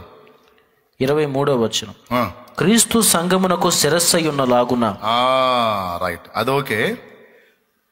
1 కొరింథీ పత్రిక 12వ అధ్యాయము 12వ వచనం చూడండి. ఎలాగు శరీరము ఏకమై ఉన్నను అనేకమైన అవయవములు కలిగి ఉన్నదో, ఎలాగు శరీరము యొక్క అవయవములన్నీ అనేకములై ఉన్నను ఒక్క శరీరమై ఉన్నవో, అలాగే క్రీస్తు ఉన్నాడు. దేవునికి స్తోత్రం కలుగును గాక. ఏమండి, ఈ వచనం అంతా కూడా, ఈ అధ్యాయం అంతా కిందికి చదువుతూ ఉంటే మనందరినీ కలిపి క్రీస్తు శరీరం అంటాడు. చూడండి, 27వ వచనం చదువు నాయన. అటువలే మీరు క్రీస్తు యొక్క శరీరమై ఉండి. చాలు చాలు చాలు, సరిపోయింది. ఇక ఇందాక చదువుకున్న దానిలో క్రీస్తు సంఘమునకు శిరస్సు అని చదివాం. ఇప్పుడు ఇక్కడే మీరు కూడా క్రీస్తు శరీరమై ఉండి. ఏమన్నాడు ఇక్కడ? అటువలే మీరు క్రీస్తు శరీరమై. ఆ మాట అండర్లైన్ చేసి, మనం క్రీస్తు శరీరం అంటే సంఘము. రైట్. నేను మీకు వందనాలు చెప్పాను అనుకో, నేను ఎవరికి వందనాలు చెప్తున్నానో తెలుసా? క్రీస్తు శరీరమునకు వందనాలు చెప్తున్నాను. నేను మీకు పరిచర్య చేశాను అనుకో, ఎవరికి పరిచర్య చేశానో తెలుసా? సాక్షాత్తు యేసయ్యకే. రైట్. ఇది 3వ ఆధిక్యత. మొట్టమొదటిది, ఆయన మిమ్మల్ని మర్చిపోడు, ఆయన మీకు తగిన న్యాయం చేస్తాడు, ఆయన అన్యాయస్తుడు కాదు అని రాశాడు. 2వది, మీ పేర్లు జీవగ్రంథమందు రాయబడి ఉన్నాయి. 3వది, మనం చేసేటువంటి పరిచర్య సాక్షాత్తు యేసు శరీరానికి చేస్తున్నట్లుగా దేవుడు తీసుకుంటున్నాడు. మరి సాక్షాత్తు యేసయ్య శరీరానికి మనం సేవ చేసినప్పుడు దానికి ఏమి ఉండదా? ఇహమందు కొంత, పరమందు లెక్కలేనంత. ప్రతివానికి ఇచ్చుటకు జీతము నా యొద్ద కలదు అంటే జీతం ఎవరికి ఇస్తాడండి? పని చేసిన వానికి ఇస్తాడు. అర్థమైందా? ఇప్పుడు పని చేయకుండా మనకిచ్చే బహుమానం ఉంది, అది రక్షణ, అది దేవుని బహుమానం. మనం నిత్య జీవాన్ని చేరటం అనేది అది పని చేయకయే మనకి ఇచ్చినటువంటి బహుమానం అది. కానీ బహుమానం అని మాట్లాడిన దేవుడు జీతం అనే మాట కూడా మాట్లాడాడని మర్చిపోవద్దు. పని చేసిన వానికి జీతం అన్నాడు. జీతం ఎవరికి ఇస్తామండి? ఆ మాట ఉంది ప్రకటన గ్రంథం చివరి అధ్యాయం, ఒకసారి 22 తీసుకోండి. ప్రకటన గ్రంథము చివరి అధ్యాయము 12వ వచనం. చదువు. ఇదిగో త్వరగా వచ్చుచున్నాను, ఇదిగో త్వరగా వచ్చుచున్నాను, వాని క్రియల చొప్పున ప్రతి వానికిచ్చుటకు నేను సిద్ధపరిచిన జీతము నా యొద్ద ఉన్నది. అద్దుగో, ఇక్కడ జీతము అనే ప్రస్తావన తీసుకొచ్చాడు. జీతం ఎవరికి ఇస్తారు? పని చేసే వాళ్ళకి. మీరందరూ ఏం చేస్తున్నారు? నేనేం చేస్తున్నాం? మనందరూ ఏం చేస్తున్నాము? ప్రభు పని చేస్తున్నాం. మన యజమానుడు ఎవరు? మరి మనకున్న ఆయుష్కాలంలో మనం ప్రభు పని చేస్తున్నాం. జీతం ఇస్తాడా ఇవ్వడా, ఇస్తాడేమని ఆశతో కాదు, ఇచ్చినా ఇవ్వపోయినా స్తోత్రం అని చేస్తున్నాం. ఆయనైతే తను కూర్చి తాను ఏం చెప్పుకుంటాడంటే, అబ్బాయి మనుషులుగా మీకే అంత అంకిత భావం ఉన్నప్పుడు మరి దేవుండ్రా నాయన నాకెంత ఉండాలి? నీ చేత పని చేయించుకొని నిన్ను ఒట్టికి వదిలేస్తాను అనుకున్నావా? నా యొద్ద ప్రతి వాని క్రియలకు తగిన, ప్రతి వాని పనులకు తగిన జీతము నా దగ్గర ఉంది, తీసుకొని వస్తున్నా, ఇదిగో త్వరగా వస్తున్నానని ఆయన మాట్లాడుతున్నాడు. మీరు చేసేటువంటి పని, పరిచర్య బహుళ ప్రయోజనం పొందుతుంది. ఎప్పుడు తక్కువ అంచనా అయ్యొద్దు. ఏనాడు ఏ దరిద్రుడి మాట, ఏ దరిద్రురాలి మాట విని మోసపోయి ఈ అవకాశాన్ని కోల్పోవద్దు. అలా పోగొట్టుకున్న వాళ్ళు సేవాభ్రష్టులు. తర్వాత మొత్తుకున్న వాళ్ళకి అవకాశం రాదు. రెండవది, ఇది ఏముంది లేని టేక్ ఇట్ ఈజీగా దీన్ని తీసేయొద్దు. ఈ సంగతి మీకు స్పష్టంగా అర్థమయ్యేటట్టు చెప్పానని నేను అనుకుంటున్నాను. 4 సంగతులు గుర్తుపెట్టుకోండి. మొట్టమొదటిది, ఆయన అన్యాయస్తుడు కాదు, తగిన ప్రతిఫలం.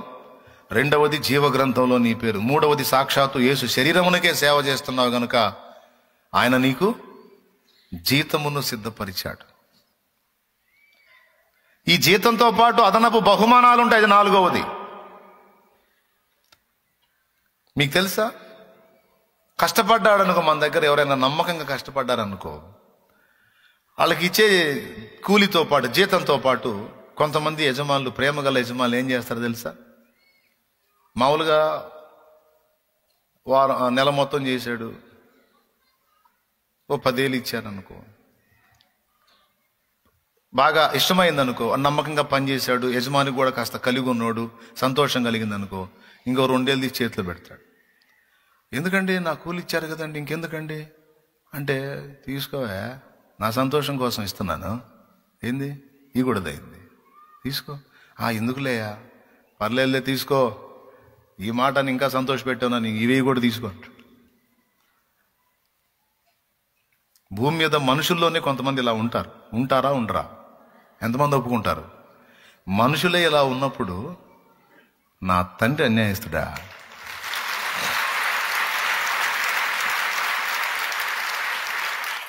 చెప్పండి, నా తండ్రి అన్యాయస్తుడా? ఆయన మరి నిశ్చయముగా ఇంకా దాతృత్వంతో బహుమానం ఇస్తాడు. ఇంకా ఉన్నతమైనటువంటి మెట్లోనికి నిన్ను తీసుకుంటాడు. కొంతమందిని ఈ పరిచర్య చేస్తూ ఉండగానే సేవలోకి పిలిచాడు. ఊడ్చే పరిచర్య మామూలు పరిచర్య కాదు, రోజు చేసిన పరిచర్య అది, ఊడ్చే పరిచర్య. ప్రతిరోజు పాపం పొద్దున్నే వచ్చి మందిరం అంతా శుభ్రంగా ఊడ్చేటువంటి పరిచారకుల్లో చాలా మంది ఇప్పుడు సేవకురాళ్ళు అయ్యారు. వాళ్ళ భర్తలు సేవకులు అయ్యారు, వీళ్ళేమో సేవకురాళ్ళు అయ్యారు. ఆశ్చర్యం అది. మొన్న సేవకురాళ్ళ లిస్టు తీసుకుంటే ఇందులో చాలా మంది ఊడ్చే పరిచారకులు వచ్చారు. నిత్యము దేవుని సన్నిధిని సేవ చేసిన వాళ్ళని తర్వాత దేవుడు తన పరిచర్యలో తీసుకొని ఇంకా అత్యధికమైనటువంటి కృపనిచ్చాడు. మిమ్మల్ని కూడా నా తండ్రి తప్పకుండా మరో మెట్టు ఎక్కిస్తాడు. ఎక్కించకపోయినా పర్వాలా, ఉంచిన స్థానంలో ఉంచినా సరే నాకు అప్పగించిన పని నమ్మకంగా చేస్తానని నీవు దేవుని పాదాలు హత్తుకో. జీతం ఇస్తాడు. మూడవది, నాలుగవది బహుమానం కూడా ఇస్తాడు నీకు. ఏమండి? 4. ఆ బహుమానము, ఆ జీతం ఎలా ఉంటుందో ఒక్కసారి ఊహించండి. మామూలుగా మనకు తెలిసిన జీతం డబ్బులు, మనకు తెలిసిన బహుమానాలు డబ్బులు లేక షీల్డ్స్ ఇస్తూ ఉంటారు కదా, వాళ్ళ పేర్లతో ఉన్నటువంటి షీల్డ్లు అట్లాంటివి ఇస్తారు, గోల్డ్ మెడల్ లాంటి బహుమానాలు ఇస్తారు. కానీ దేవుడు మనకు సిద్ధపరిచిన బహుమానాలు అలాంటివి కాదు. మంచి పోరాటము పోరాడి తిని, నా పరుగు కడముట్టించి తిని, నా విశ్వాసము కాపాడుకుంటే ఇక మీదట నా కొరకు గోల్డ్ మెడల్ ఉందన్నాడా? నీతి కిరీటం, అక్కాయ్, జీవ కిరీటం కాదు, నీతి కిరీటం ఉంచబడి ఉన్నది. కిరీటం ఎవరికి పెడతారండి? జయించిన వాణిని నేను జయించి నా తండ్రి సింహాసనమందు కూర్చుండి ఉన్న ప్రకారము జయించిన వాణిని నేను నా సింహాసనమందు కూర్చుండనిత్తును అన్నాడు. సింహాసనం అంటాడు, కిరీటం అంటాడు. ఈ 2 పాటల్లో పాడుకుని 3 పాటలు మనకి ఇప్పుడు పాటలు పాడవచ్చు. 3 పాటలు వస్తాయి. కిరీటం గురించి ఒక పాట ఉంది, సింహాసనం గురించి ఒక పాట ఉంది, బహుమానం గురించి ఒక పాట ఉంది. నీవిచ్చు బహుమతులు నే స్వీకరించి నిత్యానందముతో పరవశించు వేళ, నీవిచ్చు బహుమతులు నే స్వీకరించి నిత్యానందముతో పరవశించు వేళ, ఏమౌదునో నేనేమౌదునో, ఏమౌదునో నేనేమౌదునో, ఎవరు సమీపించలేని తేజస్సులో దేవునికి మహిమ. ఇక్కడ బహుమానాల ప్రస్తావన. నీతి కిరీటం దర్శనముగా దర్శించిన పరిశుద్ధ పౌలుకు, నీతి కిరీటం దర్శనముగా దర్శించిన పరిశుద్ధ పౌలుకు, విశ్వాసము కాచినావు, జయ జీవితము నీచినావు, సర్వోన్నతుడా నీవే నాకు ఆశ్రయ దుర్గ. హల్లెలూయా.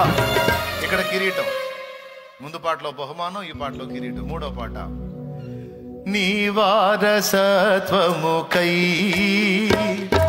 నా జయము కోరింది నీవేనని, అత్యున్నతమైన సింహాసనమును నాకిచ్చుటలో నీకు అసాధ్యమైనది ఏమున్నది, అసాధ్యమైనది ఏమున్నది, అసాధ్యమైనది ఏమున్నది, అసాధ్యమైనది ఏమున్నది. యూదా స్తుతి గోత్రపు సింహమా, యేసయ్యా నా ఆత్మీయ ప్రగతిని స్వాధీనమా. చాలు. దేవునికి స్తోత్రం. బహుమానం, కిరీటం, సింహాసనం. ఒక్కసారి మీరు చెప్పండి, సింహాసనం మీద ఎవరు కూర్చుంటారు? కిరీటం ఎవరు పెట్టుకుంటారు? రాజు సింహాసనం ఉంది, కిరీటం ఉందంటే ఖచ్చితంగా ఒకటి ఉండాలి, ఖచ్చితంగా ఒకటి ఉండాలి. ఏంటో తెలుసా? రాజ్యము. రాజ్యము. నా తండ్రి నాకు రాజ్యము నియమించినట్లు నాతో కూడా ప్రయాసపడిన మీకును నేను రాజ్యమును నియమించుచున్నాను. ప్రపంచ పునఃస్థితి స్థాపన యందు మీరు 12 సింహాసనముల మీద కూర్చొని నాతో పాటు పాలిస్తారు, ఇశ్రాయేలుకు తీర్పు తీరుస్తారు. ఎంతటి ఆధిక్యత అంటే, మనము దేవదూతలకు తీర్పు తీర్చుద్దామని మీరు ఎరుగరా అన్నాడు. దేవదూతలకే తీర్పు తీర్చే అంత ఆధిక్యత మట్టి పురుగైన మనిషికి. ఒక్కసారి ఊహించండి, సింహాసనం ఇచ్చినప్పుడు, కిరీటం ఇచ్చినప్పుడు రాజ్యం ఉంటుందా ఉండదా? ఏమయ్యా మీరు చెప్పండి, ఏమమ్మా మీరు చెప్పండి. రాజ్యం లేని కిరీటం ఏం చేసుకోను, నువ్వు రాజ్యం లేని సింహాసనం ఏం చేసుకోను. కిరీటం సింహాసనం అనేవి ఉన్నాయి అంటే రాజ్యము తప్పనిసరి. అందుకే తలాంతుల ఉపమానంలో ఈ కొంచెములో నమ్మకంగా ఉంటివి గనుక 10 పట్టణముల మీద అధికారివై ఉండన్నాడు. హలో, నేను చెప్పేది కహాని కాదు, దేవుని వాక్య సత్యం. పరిచారకులారా, పరిచారకురాండ్రారా, దేవుడు అన్యాయస్తుడు కాదు, మర్చిపోవద్దు. దేవుడు అన్యాయస్తుడు కాదు, మర్చిపోవద్దు. దేవుని సేవ చేయుట నిష్ఫలమని పొర్రపాటును కూడా అనుకోవద్దు, అది దరిద్రులు అనుకునే మాట. దేవుని సేవ చేయటం నిష్ఫలమని ఆధ్యాత్మిక దరిద్రులు అనుకునే మాట. దేవుని సేవ చేయుట, దేవుని సేవ దొరకుట గొప్ప భాగ్యం. ఓ భక్తుడు పాడాడు, సేవకుడ నీ భాగ్యమెంత గొప్పది, సేవ చేయు నీ బ్రతుకు ధన్యమైనది. సేవకుడ నీ భాగ్యమెంత గొప్పది, సేవ చేయు నీ బ్రతుకు ధన్యమైనది. సేవకుడ నీ భాగ్యమెంత గొప్పది, సేవ చేయు నీ బ్రతుకు ధన్యమైనది. బలవంతునిగా ఉండుమా, క్రీస్తు యేసు కృపతో నిండుమా. బలవంతునిగా ఉండుమా, క్రీస్తు యేసు కృపతో నిండుమా.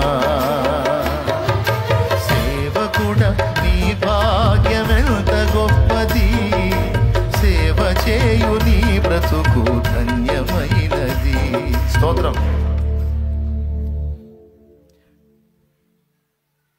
మాస్లమ్మణి గారు ఏం పాడాడో తెలుసా?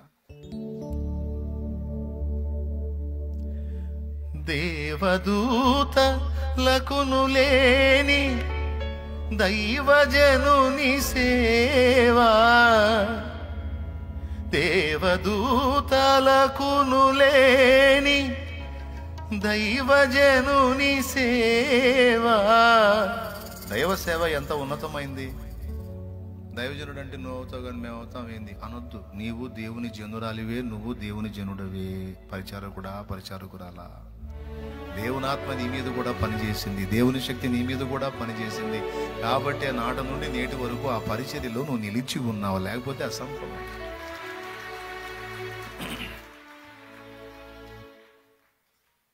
ఏమండి, ఈ పాట మీరు చదువుకున్నా వచ్చేస్తుంది చక్కగా. సందేశం వచ్చింది, అందులో మెసేజ్ ఉంది. మధుర మధుర మధుర సేవ యేసు ప్రభు సేవ, మధుర మధుర మధుర మధుర మధుర సేవ యేసు ప్రభు సేవ, మధుర మధుర. దేవదూతలకును లేని దైవజనుని సేవా, దేవసుతుని సంగ సేవ, దివ్యమౌ సువార్త సేవ, దివ్యమౌ సువార్త సేవ, మధుర మధుర మధుర సేవ యేసు ప్రభు సేవ, మధుర మధుర.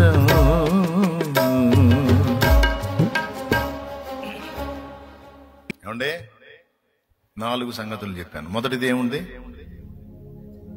సేవను మర్చిపోవడానికి దేవుడు అన్యాయస్తుడు, తప్పకుండా భూమి మీద నీకు కావాల్సిన ప్రతిఫలాన్ని నీకు దయచేస్తాడు. అది తరతరముల దీవెన. ఆమేన్, ఆమేన్, ఆమేన్, ఆమేన్. రెండవది, జీవ గ్రంథములో పేరు. అదేంటి? రక్షణ పొందినప్పుడు జీవ గ్రంథంలో పేరు ఎక్కిద్ది కదా, అది స్థిరపరచబడిద్ది పరిచర్య ద్వారా. స్తోత్రం. మూడవది, క్రీస్తు శరీరమునకు నువ్వు ఉపచారం చేస్తున్నావు, దానికి తగిన బహుమానం ఆ జీతం. మూడవది జీతం. దేవుని పనిలో నువ్వు కష్టపడుతున్నావు గనక అదనపు బహుమానం, జీతము అండ్ బహుమానం, ఈ 4. ఈ బహుమానం జీతం అన్నది గోల్డ్ మెడల్ కాదు, అవన్నీ పరిశుద్ధుల కాళ్ళ కింద ఉంటాయి. రేపు అక్కడ పరిశుద్ధుల పాదముల కింద బంగారం ఉంటది. సువర్ణ వీధులలో ఆయన నిన్ను నన్ను నడిపిస్తాడు. అది కాదు ఆయన ఇచ్చేది, రాజ్యము నియమిస్తాడు ఆయన. ఒక రాజు వలె పాలించడానికి, ఒక రాజు వలె ఏలడానికి, ఒక రాణి వలె ఏలడానికి దేవుడు నిన్ను నియమిస్తాడు. ఇదేదో నేను మిమ్మల్ని ఊరించడానికి చెప్పట్లా, ఉడికించడానికి చెప్పట్లా, నేను వాక్య సత్యం చెప్తున్నా. 5వ మాట, ఆఖరి మాట చెప్పి నేను ముగిస్తా. నువ్వు చేసే ఈ పరిచర్య గుర్తుపెట్టుకో, దేవుని దగ్గర నుంచి నీకు ప్రతిఫలాలు రావటమే కాదు, మనుష్య జీవితాల్లో కూడా నువ్వు చేసే కష్టం వల్ల చాలా మేలు కలిగిద్ది, సమాజం కూడా బాగుపడిద్ది. ఈరోజు వేలాది మంది తాగుబోతులు మారారు. తాగుబోతులు మారి వాళ్ళ జీవితాలు, కుటుంబాలు ప్రశాంతంగా కట్టుకున్నారు అంటే నీ పరిచర్య లేదా అందులో? ఒక తాగుబోతుడు మారాడంటే ఇల్లు మొత్తం బాగుపడ్డట్టే. ఒక ఇంట్లో తాగుబోతుడు ఒకడు లేచాడంటే ఇల్లు మొత్తం నాశనం అయినట్టే. ఎంతమంది ఒప్పుకుంటారు? ఒకడు చాలు ఇంటి మొత్తం నాశనం చేయడానికి. ఆ ఒకడు మారాడు అనుకో, ఇల్లు మొత్తం బాగుపడ్డట్టే. ఒప్పుకుంటారా?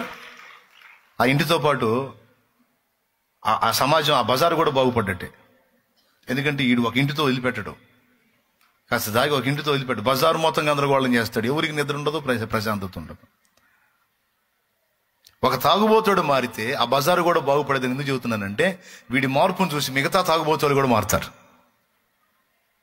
ఈరోజు అలాంటి వాళ్ళు వేల మంది మారిపోయారు. ఎలా మారారు? ఆ కుటుంబాలు ఎలా ఈరోజు ఆనందంగా పట్టి ఆనందం తింటున్నాయి? ఆ బిడ్డలు ఎలా సంతోషంగా ఉందో తెలుసా? 1 దేవుని కృప, 2 నీ పరిచర్య ఫలం. అది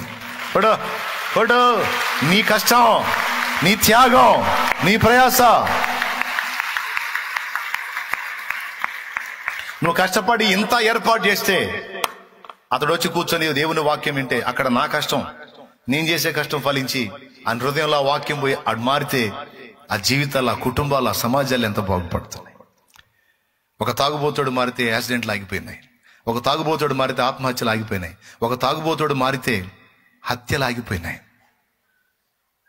మరి తాగుబోతుడు ఒకడు చుట్టూ ఎంత చట్టం ఉంటుంది అనుకున్నావు? ఈరోజు యాక్సిడెంట్లు అందువల్లేగా. యాక్సిడెంట్లు ఎక్కువ శాతం తాగి ఎట్టబడితే అట్టుపోయి చచ్చిపోతున్నారు, చంపేస్తున్నారు. హత్యలు అంతేగా. ఆత్మహత్యలు కూడా తాగే చేసుకుంటున్నారుగా. ఇవన్నీ బ్రేక్. ఏందన్నా ఒక తాగుబోతుడు మారితే ఎంత మేలు అనుకున్నా? అలాంటి జీవితాలు ఎన్నో వేల సంఖ్యలో మారిపోయినాయి. మొన్న ఒక స్త్రీ వచ్చి సాక్ష్యం చెబుతుంది. జీవితం మీద విరక్తి పుట్టి ఫుల్ దాగిపోయి పట్టాల మీద పండుకుందంట. ఆమె, ఆయన కాదు, ఆమె ఫుల్ దాగిందంట. ఫుల్ దాగి పట్టాల మీద పండుకుందంట.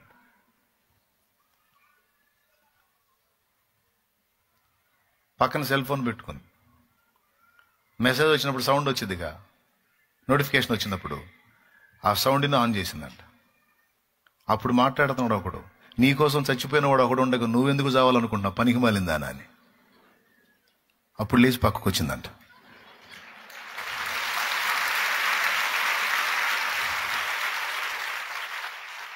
దేవునికి స్తోత్రం కలుగును గాక. ఎవరో మీకు అర్థమై ఉంటుంది. ఇట్లాంటి మాట్లాడేవాడు ఒకడు ఉన్నాడు. ఏమండి, ఎవరతడు? పరిశుద్ధాత్ముడండి. నా శాలేం రాదంటారు, నాకు తెలుసు. మీరు నా నోటికి ఆ మాటలు సమయోచితంగా అందించేది ఆయనేగా. పరిశుద్ధాత్ముడండి. నా చేత ఈ మాట పలికించింది ఆయన. కరెక్ట్గా టైంకి ఆమె చెవికి అది చేరేటట్టు చేసింది ఆయన. అంత దాగిన మనిషి కూడా దిగి పక్కకు వచ్చి కూర్చుందంట. తర్వాత నాకు తెలియదు, వచ్చి చెప్పింది. ఆ వీడియో కూడా రికార్డ్ చేసి పెట్టారు. మళ్ళీ నమ్మరుగా మీరు. అందుకని దేవునికి స్తోత్రం. అదిగో పిల్లరా, అది చూడండి.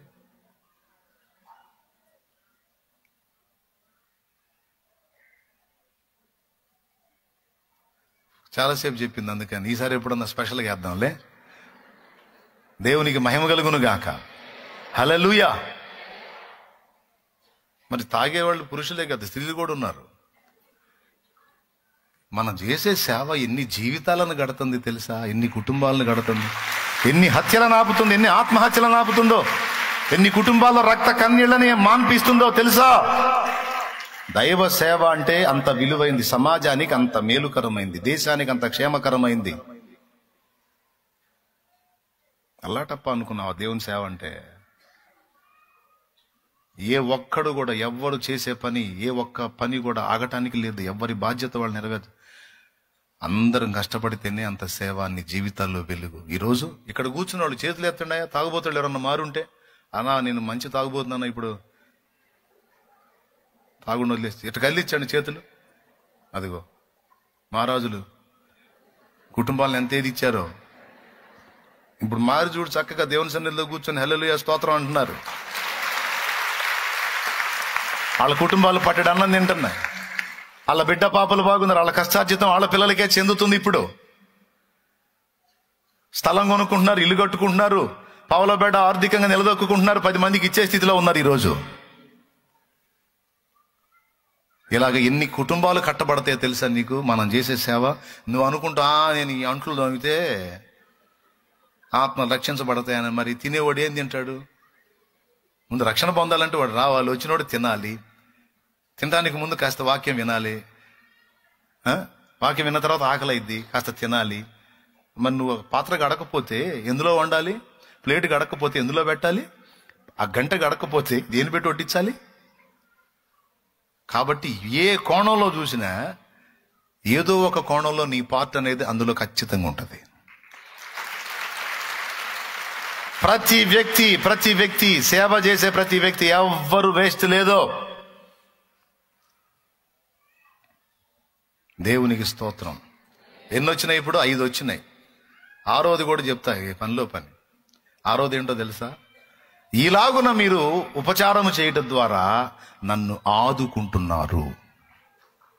ఎవరిని ఆదుకుంటున్నారు? నన్ను ఆదుకుంటున్నారు. కొండెక్కాడు మోషే, అయిపోయింది, ఇంక నేను ముగిస్తున్నా, మళ్ళీ మీరు టెన్షన్ పడొద్దు. మళ్ళీ మొదలు పెట్టాడు బాబోయ్ అని. నాకు మెంటాలిటీ తెలుసు, మనుషుల సైకాలజీ తెలుసు, నాకు సరికి ఎంతో కూడా తెలుసు. కాబట్టి ఇప్పుడు టైం ఎంతో కూడా తెలుసు. దేవునికి స్తోత్రం.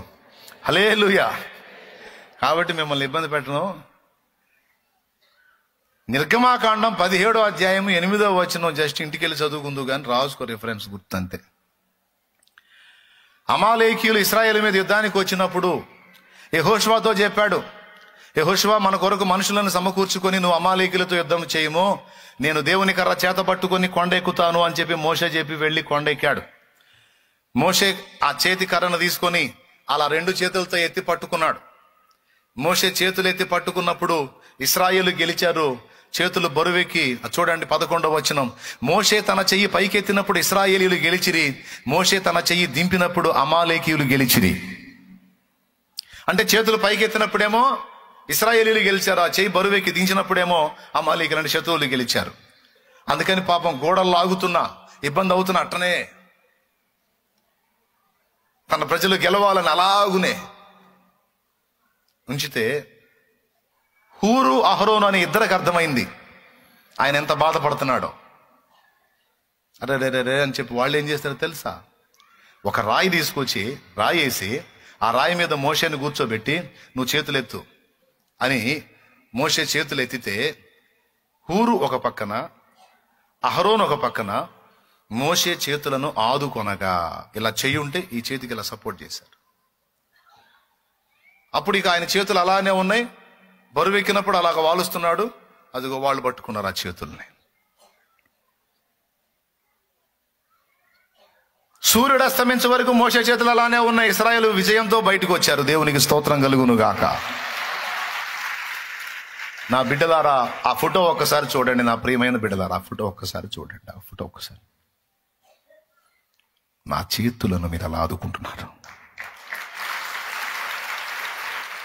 ఆత్మల రక్షణ కోసం పరితపిస్తూ, ప్రయాసపడుతూ, వారికి ఉపదేశం చేస్తూ ఆత్మ రక్షణలోకి నడిపిస్తూ ఏదో నాకున్న పరిధిలో నేను చేస్తున్న ఆ సేవకి అదిగో హూరు అహరోనుల స్థానంలో మీరుండి ఈ పరిచర్యలు మీ వంతు ప్రార్థించుట ద్వారా కానీ, పని చేయటం ద్వారా కానీ, ఉపచారం చేయటం ద్వారా కానీ, పరిశుద్ధులకు సహాయం చేయటం ద్వారా కానీ మీరు నా చేతులను ఆదుకుంటున్నారు. మా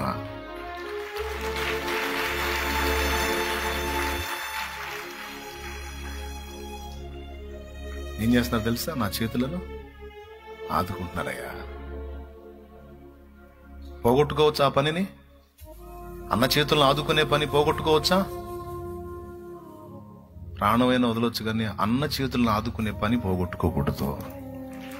అయ్యో, నేను అన్నకి అందుబాటులో ఉండి అన్నకి సహకారిగా ఉంటే అన్న చేతులు ఆదుకున్న వాడిని అవుతాను, ఆదుకున్న దాన్ని అవుతాను.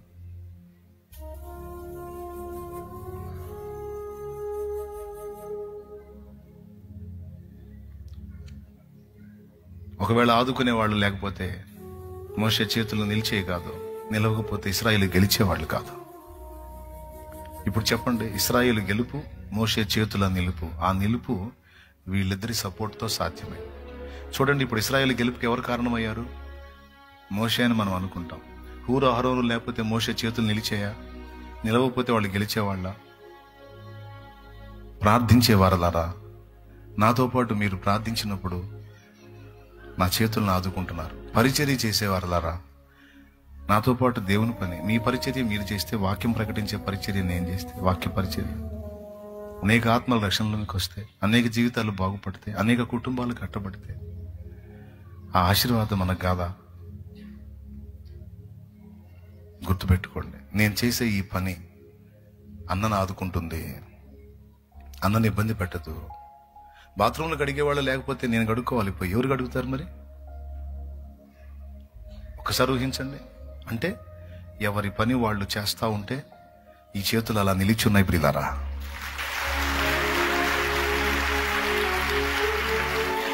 ఏడవ మాట చెప్తున్నా, లాస్ట్ మాట. దేవుని పరిచర్య చేసేవాళ్ళు దేవుని ప్రేమిస్తున్నామని రుజువు చేసుకుంటున్నారు, దేవుని నామాన్ని మహింపరుస్తున్నారు. పుట్టింది అందుకేగా. నా మహిమ నిమిత్తం నేను నిర్మించిన నా జనులు నా స్తోత్రమును ప్రచురము చేయుదురు, నా సేవ చేస్తారా అన్నాడు. ఆయన మహిమ నిమిత్తం మనల్ని చేసుకున్నాడు. సేవ చేసేవాడు తన జన్మను సార్థకం చేసుకుంటాడు. ఇది 7వ ప్రయోజనం.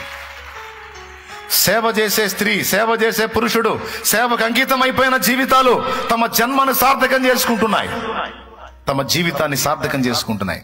అయిపోయింది. దేవుని గొప్ప నామానికి మహిమ కలుగును గాక. లేకపోతే సార్థకత లేదు బ్రతుక్కి. ఎవరి పరిధిలో వాళ్ళు. కొంతమంది వచ్చి శారీరకంగా ఇక్కడ పని చేయకపోయినా వాళ్ళ కష్టార్జితంలో నుండి కొంత సహాయం పంపిస్తూ ఈ పరిచర్య రన్ అవడానికి తోడ్పాటు అందిస్తున్నారు. వారి సేవ వారిది, వారి సేవ వారిది. కొంతమంది కొన్ని అధికారాల్లో ఉండి పరిచర్యకు విఘాతం కలిగినప్పుడు దాని నుండి పరిచర్యను కాపాడుతూ ఉన్నారు, వారి పరిచర్య వారిది. కొంతమంది ప్రార్థించే గుంపులుగా ఉండి మానక మొర్ర పెడుతూ పరిచర్యను ఆదుకుంటున్నారు, వారి పరిచర్య వారిది. అలాగ కొంతమంది అనేక రకాల పనులు చేస్తూ వారి పరిచర్య వారు చేస్తున్నారు, అది వారి పని వారిది. ఈ విధంగా ఎవరికి తగిన విధంగా వారు దేవుని పని చేస్తున్నారు. ఈ పనిలో నీకు ఒక దెబ్బ తగిలినా, ఈ పనిలో నీకు ఒక బలహీనత కలిగినా, ఇది సినిమా కోసమో, పెళ్లి కోసమో, పెటాకుల కోసమో, లేకపోతే డాన్స్ పార్టీల కోసమో అయిన దెబ్బలో, అయిన బాధలో, అయిన సమస్యలో, అయిన బలహీనతలో కాదు. ఇవి దైవ సేవలో దొరికిన భాగ్యాలు.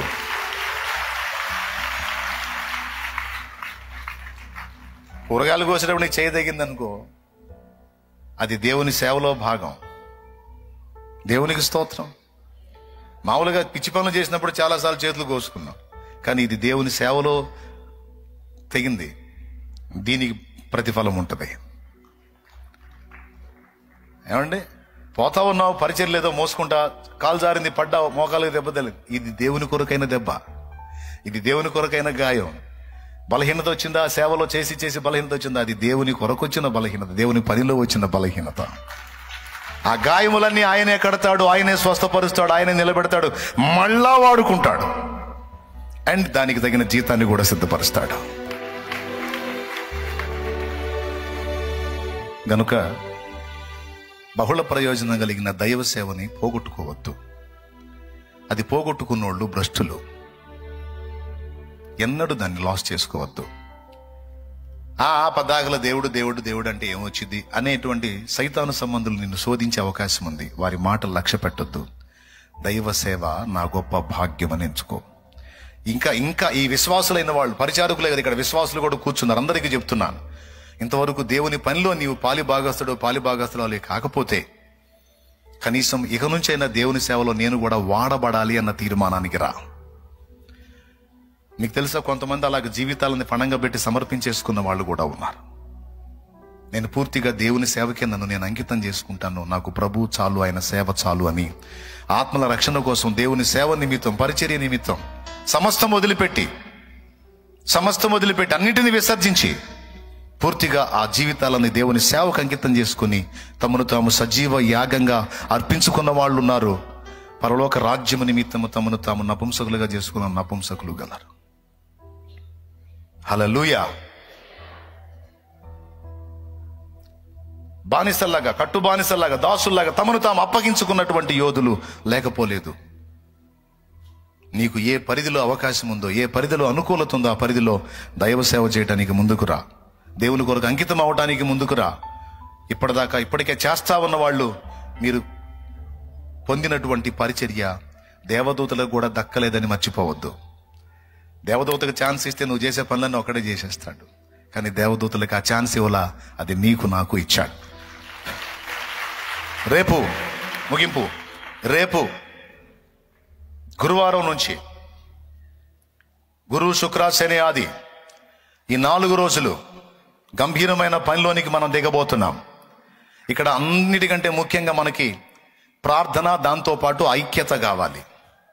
ఒకరినొకరు విమర్శించుకొని, ఒకరినొకరు తృణీకరించుకొని, ఒకరి మీద ఒకరు ఫీలింగ్స్ పెట్టుకోకుండా అందరము సంఘటితమై ఎవరికి నియమించబడిన పనిలో వాళ్ళు అంకితమై సేవ చేయాలి. ఎందుకంటే అశేషమైన జనవాహిన అక్కడికి రాబోతుంది. విస్తారమైన ప్రజల్ని దేవుడు తీసుకొని రాబోతున్నాడు. మనం ఏ మాత్రం భేషజాలు పెట్టుకొని అభ్యంతరకరంగా వ్యవహరిస్తే అక్కడ చాలా కుంటుపడిద్ది పని. శత్రువు ఐక్యత చెడగొట్టడానికి చాలా కుట్రలు పన్నుతాడు. వాడికి అవకాశం ఇవ్వద్దు, అపవాదికి చోటు ఇవ్వద్దు. ఎవరైనా తొందరపడి ఒక మాట అన్నా సరే ముందు సహించండి, ఓర్చుకోండి, తర్వాత నాకు చెప్తురు. కానీ ఎవరైనా తొందరపాటుతో ఉంటే వాళ్ళకి నేను ఇచ్చే కౌన్సిలింగ్ నేను ఇస్తా. కానీ దేవుని పనిని విడిచిపెట్టి అవతలకి వెళ్ళొద్దు. అవసరమైతే దెబ్బతినైనా, మాట పడైనా, తృణీకరించబడైనా, దూషణ పొందైనా సరే దేవుని పని మాత్రం విడిచిపెట్టడానికి వీల్లేదు. ఎక్కడోళ్ళు అక్కడ. ఎందుకంటే చాలా మంది ప్రజల్ని దేవుడు తీసుకొని రాబోతున్నాడు. ఇంతకు ముందు జరిగిన కూటాల్లా కాదు, ఈసారి జరగబోయే కూటాలు ఇంకా పెక్కు విధంగా ఘనమైన స్థితిలో, ఘనమైన రీతిలో జరగబోతున్నాయి. తండ్రి సన్నిధి మినిస్ట్రీస్ పరిచర్య ఒక కీలకమైన మలుపు తీసుకోబోతుంది. తండ్రి సన్నిధి మినిస్ట్రీస్ పరిచర్య ఒక కీలకమైన మలుపు తీసుకోబోతుంది. ఇది సత్యం, ఇది వాస్తవం. ఈ మలుపులో మనం చాలా అలర్ట్గా ఉండి దేవుని పనిని జరిగించాలి. మనం మోపలేనంత, మనం పట్టలేనంత, పట్టజాలనంత విస్తారంగా ఆత్మలను దేవుడు పంపబోతున్నాడు. హల్లెలూయా, హల్లెలూయా. ఆయన నామం మునుపటి కంటే అధికంగా ఈసారి మహిమపరచబడబోతా ఉంది, ఘనపరచబడబోతా ఉంది. అనేక మంది దేవునికి కనెక్ట్ అవ్వబోతా ఉన్నారు. అనేక మంది దైవ సేవకు సిద్ధమవబోతా ఉన్నారు. అనేక మంది రక్షింపబడబోతా ఉన్నారు. చాలా ప్రాంతాల నుంచి ప్రజలు వచ్చి రక్షణ పొందబోతా ఉన్నారు. చాలా మంది బాప్తిస్మాలకు సిద్ధపడి వస్తా ఉన్నారు. ఈ కార్యాలన్నీ జరగబోతున్నాయి.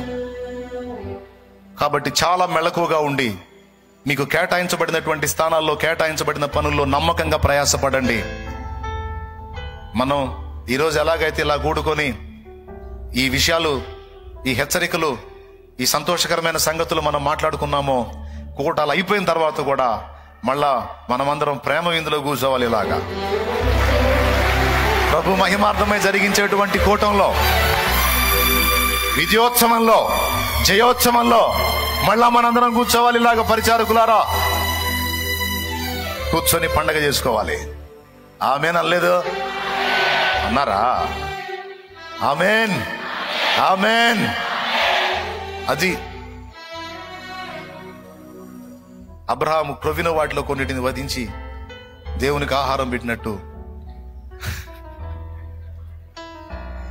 మనం ఆ విజయోత్సవంలో అందరం సంతోషించి పాలు పంపులు పొందినట్లు అందరం ఇప్పుడు దేవుని పనికి నడుం కడదాం. పరిచర్యలు ఎవరైనా బ్రేక్ అయి ఉంటే పిచ్చి పిచ్చి ఆలోచనలతో వచ్చి కలిసిపోండి, వచ్చి లైన్లోకి వచ్చేసేయండి, ఒకరితో ఒకరు కలవండి, ఒకరినొకరు హత్తుకోండి. మన ముందున్న ఈ పెద్ద పనిని దేవుని ఆత్మ సహాయంతో మనం పూనుకొని జరిగించాలి. దేవునికి ఈ ఈ ఈ 3 రోజులు ప్రేయర్ చేయండి. ఏమని చేస్తారు తెలుసా? దేవా, నీ గొప్ప పని చేయనట్లు నాకు శక్తినివ్వు, నాకు అభిషేకం ఇవ్వు, బెసలేలుకి ఇచ్చినట్లుగా ప్రజ్ఞ గల ఆత్మని, పనితనపు ఆత్మని, ఆ శక్తిని నాకివ్వు, ఆ బలాన్ని నాకివ్వు, ఆ జ్ఞానాన్ని నాకివ్వు, ఆ ప్రజ్ఞను నాకివ్వు అని ప్రార్థన చేయండి.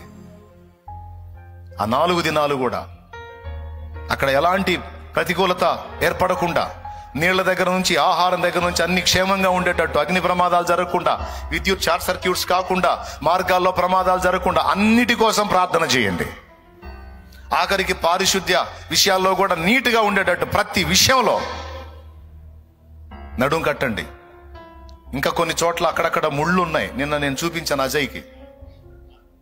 అక్కడక్కడ ఆ పార్కింగ్ ప్లేసుల్లో, అలాగే యెరూషలేం ప్రాంగణంలో, అటుపక్క ప్రాంగణంలో ముళ్ళు ఉన్నాయి, తెల్లదుమ్మ ముళ్ళు ఉన్నాయి. నేను చూడమని చెప్పాను, మీరు సరిగా చూడాలి. ఈరోజు కూటమైన తర్వాత మీరు గ్రౌండ్లోకి వెళ్ళే వాళ్ళు అక్కడికి వెళ్ళి అక్కడ చేయాల్సిన పనులు చేయండి. ఇంకా భోజనశాలకి కొన్ని క్లాతులు కట్టాల్సి ఉంది. ఈరోజు ఆ పని చేయాలా కూటం అయిపోయిన తర్వాత. ఇప్పుడు 2వ కూటాన్ని మీరు పరిచయం చేస్తారు కదా, అయిపోయిన తర్వాత 2వ కూటం అయిపోయిన తర్వాత వెళ్ళిపోదాం గ్రౌండ్లోకి. ఆ మ్యూజియం వర్క్ ఒకటి ఉంది. ఆ మ్యూజియం అంటే ఈసారి ఇంకొక టైప్లో చేసాంలే, అది దాని నిర్మాణం కూడా ఉంది.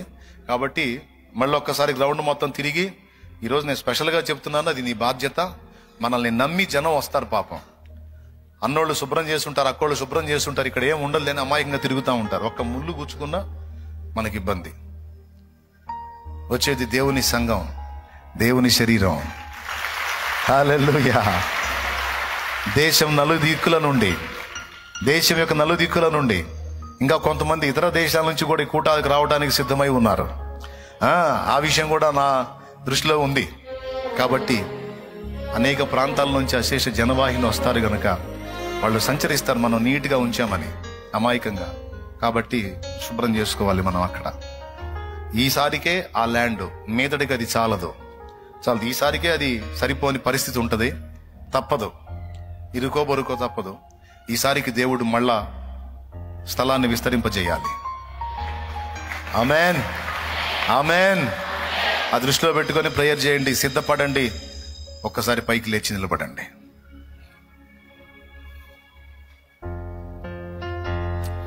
దేవుని సేవ చేయటం నిష్ఫలం అనుకుంటున్నావా? యెహోవా సేవ చేయటం నిష్ఫలమని నీవు అనుకునుచున్నావా? మలాకి గ్రంథములో ఉంది ఈ మాట. ఆయన సన్నిధిని దుఃఖాక్రాంతులై నిలిచుండట కేవలం వ్యర్థమని మీరు అనుకొనుచున్నారా అని దేవుడు క్వశ్చన్ చేశాడు.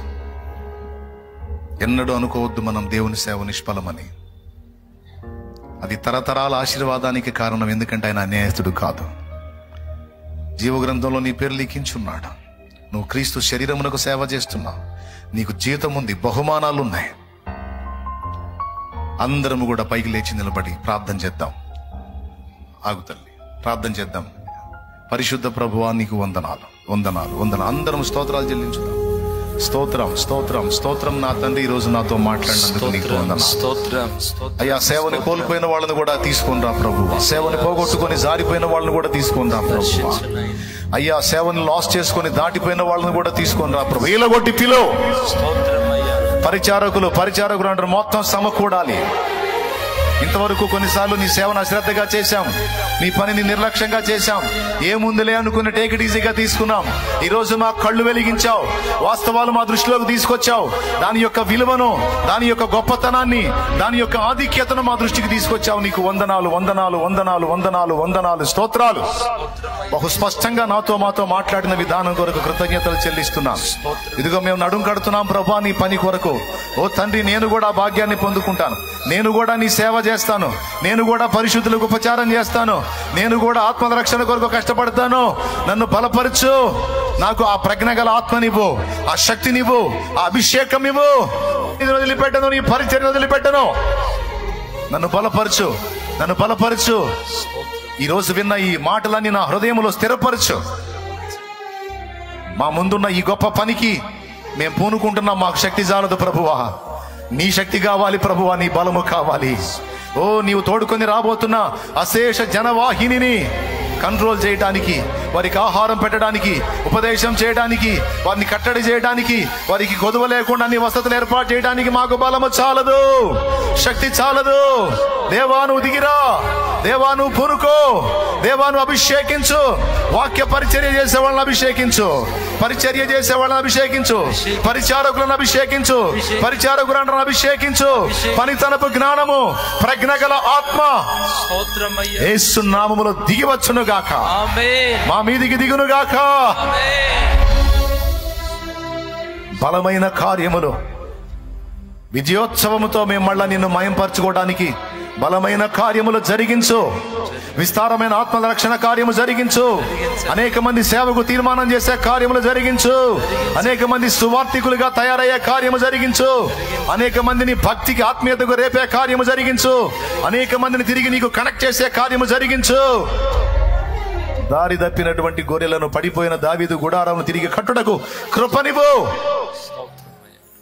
కృతజ్ఞతాస్తుతులు చెల్లిస్తూ మా మార్గాలన్నిట తోడై ఉండి నీవే నీ కాపుదల పెట్టమని స్తుతియు, మహిమయు, ఘనతయు, ప్రభావం మీకే చెల్లిస్తూ ఇక్కడ ఉన్న ఈ బిడ్డలందరినీ దీవించు. లైవ్ ద్వారా, జూమ్ ద్వారా వచ్చి ఈ సంగతులన్నీ విన్న అనేక మంది బిడ్డలు, వారిని కూడా ఆశీర్వదించు. కృపాక్షేమాన్ని కలిగించి మా ఈ గొప్ప పనిలో నీవే తోడై ఉండి నడిపించమని యేసు గొప్ప నామములో ప్రార్థించి స్తుతించి పొంది ఉన్నాము తండ్రి. మన తండ్రి అయిన దేవుని ప్రేమ, ఆయన ప్రియ కుమారుడు, మనందరి ప్రాణప్రియుడైన యేసయ్య శాశ్వత నిత్య కృప, పరిశుద్ధాత్మతోడి మనోహర దివ్య సహవాసం, సమాధానం సమకూడిన మనకు సకల పరిశుద్ధులకు, సార్వత్రిక సంఘమంతటికి సదా తోడే మనందరూ నిత్యత్వంలో చేరు పర్యంతం మనల్ని నడిపించును గాక.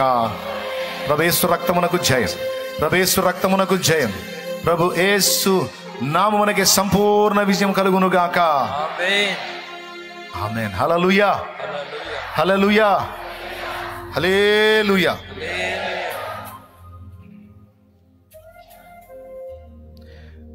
పరిశుద్ధాత్ముని ప్రాపకమొదవెను, ప్రాపకమొదవెను. ఏది పాడండి అందరూ కలిసి. వరుడగు యేసుకు వధువుగా మారితి. పాడతారా? పరిశుద్ధాత్ముని ప్రాపకమొదవెను, ప్రాపకమొదవెను. వరుడగు క్రీస్తుకు వధువుగా మారితి, వధువుగా మారితి. పరిశుద్ధాత్ముని ప్రాపకమొదవెను, ప్రాపకమొదవెను. వరుడగు యేసుని వధువుగా మారితి, వధువుగా మారితి. పరిశుద్ధుడు నన్ను సాక్షిగా పిలిచెను, పరిశుద్ధుడు నిన్ను సాక్షిగా పిలిచెను. జయమని పాడెదము, నా విజయము పాడెదము. జయమని పాడెదము, నా విజయము పాడెదను. జయ హే, జయ హే, జయ హే, జయ హే, జయ జయ దేవసుతా, జయ జయ విజయ సుతా, జయ జయ దేవసుతా, జయ జయ విజయ సుతా. జయ హే, జయ హే, జయ హే, జయ హే, జయ హే, జయ హే, జయ హే, జయ హే, జయ హే, జయ హే, జయ హే, జయ హే. జయ జయ దేవసుతా, జయ జయ విజయ సుతా, జయ జయ దేవసుతా, జయ జయ విజయ సుతా. దేవునికి మహిమ. ప్రియమైన పరిచారకులారా, ఇంకొక మాట కూడా, దేవుడిచ్చే ఆధిక్యత ఏంటో తెలుసా? దేవుని సన్నిధిలో పరిచర్య చేసే నువ్వు, దేవుని సేవకురాలిగా సేవకుడిగా ఉన్న నువ్వు, రోగుల మీద నువ్వు తాకినప్పుడు స్వస్థత కలిగిద్ది. రోగులను నువ్వు స్పర్శించినప్పుడు బాగుపడతారమ్మా. నీకు తెలుసా సంగతి? నువ్వు దేవుని పాత్రవి, దేవుని పరిచారకురాలివి. నీవు అడుగుపెట్టి ఇల్లు ఆశీర్వదించబడిద్ది. ఎందుకంటే నువ్వు దేవుని సన్నిధిని సేవకురాలుగా ఉన్నావు. నువ్వు ప్రార్థించినప్పుడు జవాబు వచ్చింది. ఎందుకంటే దేవుడు నీకు ఆ ఘనతనిచ్చాడు. ఏందనుకున్నావు? దేవుని పరిచర్య అంటే మరే సామాన్యమైన విషయం అనుకున్నావా? నేను చెప్పింది జరిగిద్దో లేదో చూడు. నువ్వు విశ్వాసంతో ప్రార్థన చేయి, రోగి మీద చేతులుంచును, స్వస్థత కలిగిద్ది, విడుదల వచ్చింది. ఆ ఆధిక్యత దేవుడు నీకు ఇచ్చి నువ్వు అడుగుపెట్టి ఇల్లు ఆశీర్వదించబడింది. నువ్వు పోతా ఎవరైనా బాధలో ఉన్న వ్యక్తిని చూసి ప్రభువా అని నువ్వు అలా అనుకొని వెళ్ళావంటే ఆ వ్యక్తి కార్యం జరిగిద్ది. గొడ్రాండ్ర గర్భములు దేవుడు ముట్టాడు నువ్వు తాకినప్పుడు. నువ్వు అడుగును మనస్ఫూర్తిగా, ప్రభువా ఈ బిడ్డకి కృపనివ్వు అని అడుగు. దేవుడు ఆమేన్ అంటాడు. నీ మాటకి విలువిస్తాడు ఆయన. ఎప్పుడు కూడా దేవుని సేవను తక్కువ అంచనా వేయొద్దు, దేవుని పనిని తక్కువ అంచనా వేయద్దు. జాగ్రత్త, ఆ కృపలన్నీ నీకు దొరుకుతాయి. ఆమేన్. God bless you. దేవుడి కృప మీ అందరికీ తోడై ఉండును గాక, మనందరికీ తోడై ఉండును గాక. ఆమేన్. రెండో కూటంలో మీ పరిచర్య చేసుకున్న తర్వాత మీటింగ్ గ్రౌండ్కి వెళ్ళి మనం ఈరోజు ఆ పరిచర్య అంతా కూడా కంప్లీట్ చేసుకుందాం. ఒకసారి అన్ని చెక్ చేసుకుందాం. Amen. Right. God bless you. Live లో జూమ్ లో ఉన్న బిడ్డలకు వందనాలు. కొంచెం సమయంలో మళ్ళీ రెండో ఆరాధన ప్రారంభం అయింది. ఈ కాసేపు కొంచెం మీ పరిచర్యలోకి వెళ్ళిపోండి. బాప్తిస్మం 4 రోజుల్లో ఎప్పుడు ఇస్తామో తెలియదు. రమ్మను. ఎందుకు చెబితే ఆ రోజు రావాలనే.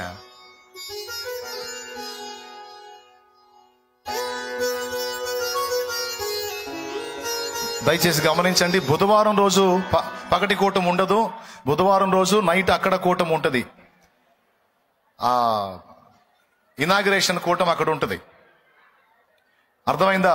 బుధవారం పగటి కూటం ఉండదు, సాయంత్రం కూటం అక్కడ కలుసుకోవటమే ఆసక్తి కలిగిన వాళ్ళందరూ. రెండవది, మీరు తెచ్చుకున్న నూనె కోసం ప్రార్థన చేస్తాను, రోగుల కోసం ప్రార్థన చేస్తాను. కళ్ళు మూసి తలలు వంచండి. పరిశుద్ధుడైన మా తండ్రి, ప్రేమ స్వరూపేగ దేవా, నా ఎదుట నిలిచినటువంటి బిడ్డలందరి కొరకు ప్రార్థన చేస్తున్నాను. నానావిధ సమస్యల చేత, శ్రమల చేత, శోధనల చేత, అప్పుల చేత, బలహీనతల చేత, రోగాల చేత, ఆర్థిక ఇబ్బందుల చేత నలిగిపోతూ నీ పాదాల చెంతకు వచ్చిన నీ బిడ్డలు, కుటుంబ కలతలు నలిగిపోతూ ఇక్కడికి వచ్చారో వారందరికీ నజరేయుడగు యేసు నామములో నీ చిత్త ప్రకారం విడుదల కలుగునుగాక. నీ సమాధానం యేసు నామమున బిడ్డలకు లభించుగాక. వారు విశ్వాసంతో తెచ్చిన నూనె నీ శక్తితో నింపు. రోగులైన వారికి అది రాసి ప్రార్థించడం ద్వారా స్వస్థత చేకూర్చు. దయ్యపు శక్తుల ప్రభావము, మాంత్రికుల కట్లు యేసు నామములో నాశనమగునుగాక. ఏ విధమైన ప్రయోగతంతు కూడా బిడ్డల మీద పని చేయకుండా ఆ దుష్టుడి కట్లన్నీ కూడా తెంచివేసి, నీ బిడ్డల మీద వాడు కట్టిన కట్లన్నీ తెంచివేసి బిడ్డలకు విడుదల ప్రసాదించు. రోగులైన వారికి ఆ నూనె రాసి ప్రార్థించినప్పుడు స్వస్థత చేకూర్చు. ఆర్థిక ఇబ్బందులు, అప్పుల బాధలో ఉన్న వారికి విడుదల దయచే, సమృద్ధిని దయచే. శరీర రోగాలు అవి ఏ విధమైన వ్యాధులైనా కావచ్చు, యేసు నామములో స్వస్థత స్వస్థత స్వస్థత స్వస్థత స్వస్థత విడుదల కలుగునుగాక. బాగుపడుదురుగాక. రోగాలు వదిలిపోవునుగాక. బిడ్డల రిపోర్ట్స్ మారిపోవునుగాక. ఇక్కడ ఉన్న బిడ్డలే కాదు, లైవ్ ద్వారా అందుబాటులోకి వచ్చిన బిడ్డలతో సహా నీ కృపనిచ్చి సాక్షులుగా నిలబెట్టండి. యేసు నామములో ప్రార్థించి పొంది ఉన్నాం తండ్రి. ప్రభేసు రక్తమునకు జై, ప్రభేసు రక్తమునకు జై. యేసు నామమునకు సంపూర్ణ విజయం కలుగునుగాక. హల్లెలూయా, హల్లెలూయా, హల్లెలూయా. ప్రభు స్తోత్రాలు. మీ అందరికీ హృదయపూర్వక వందనాలు. సెలవు తీసుకుందాం. రెండో కూటానికి వచ్చిన వాళ్ళు కూర్చోండి.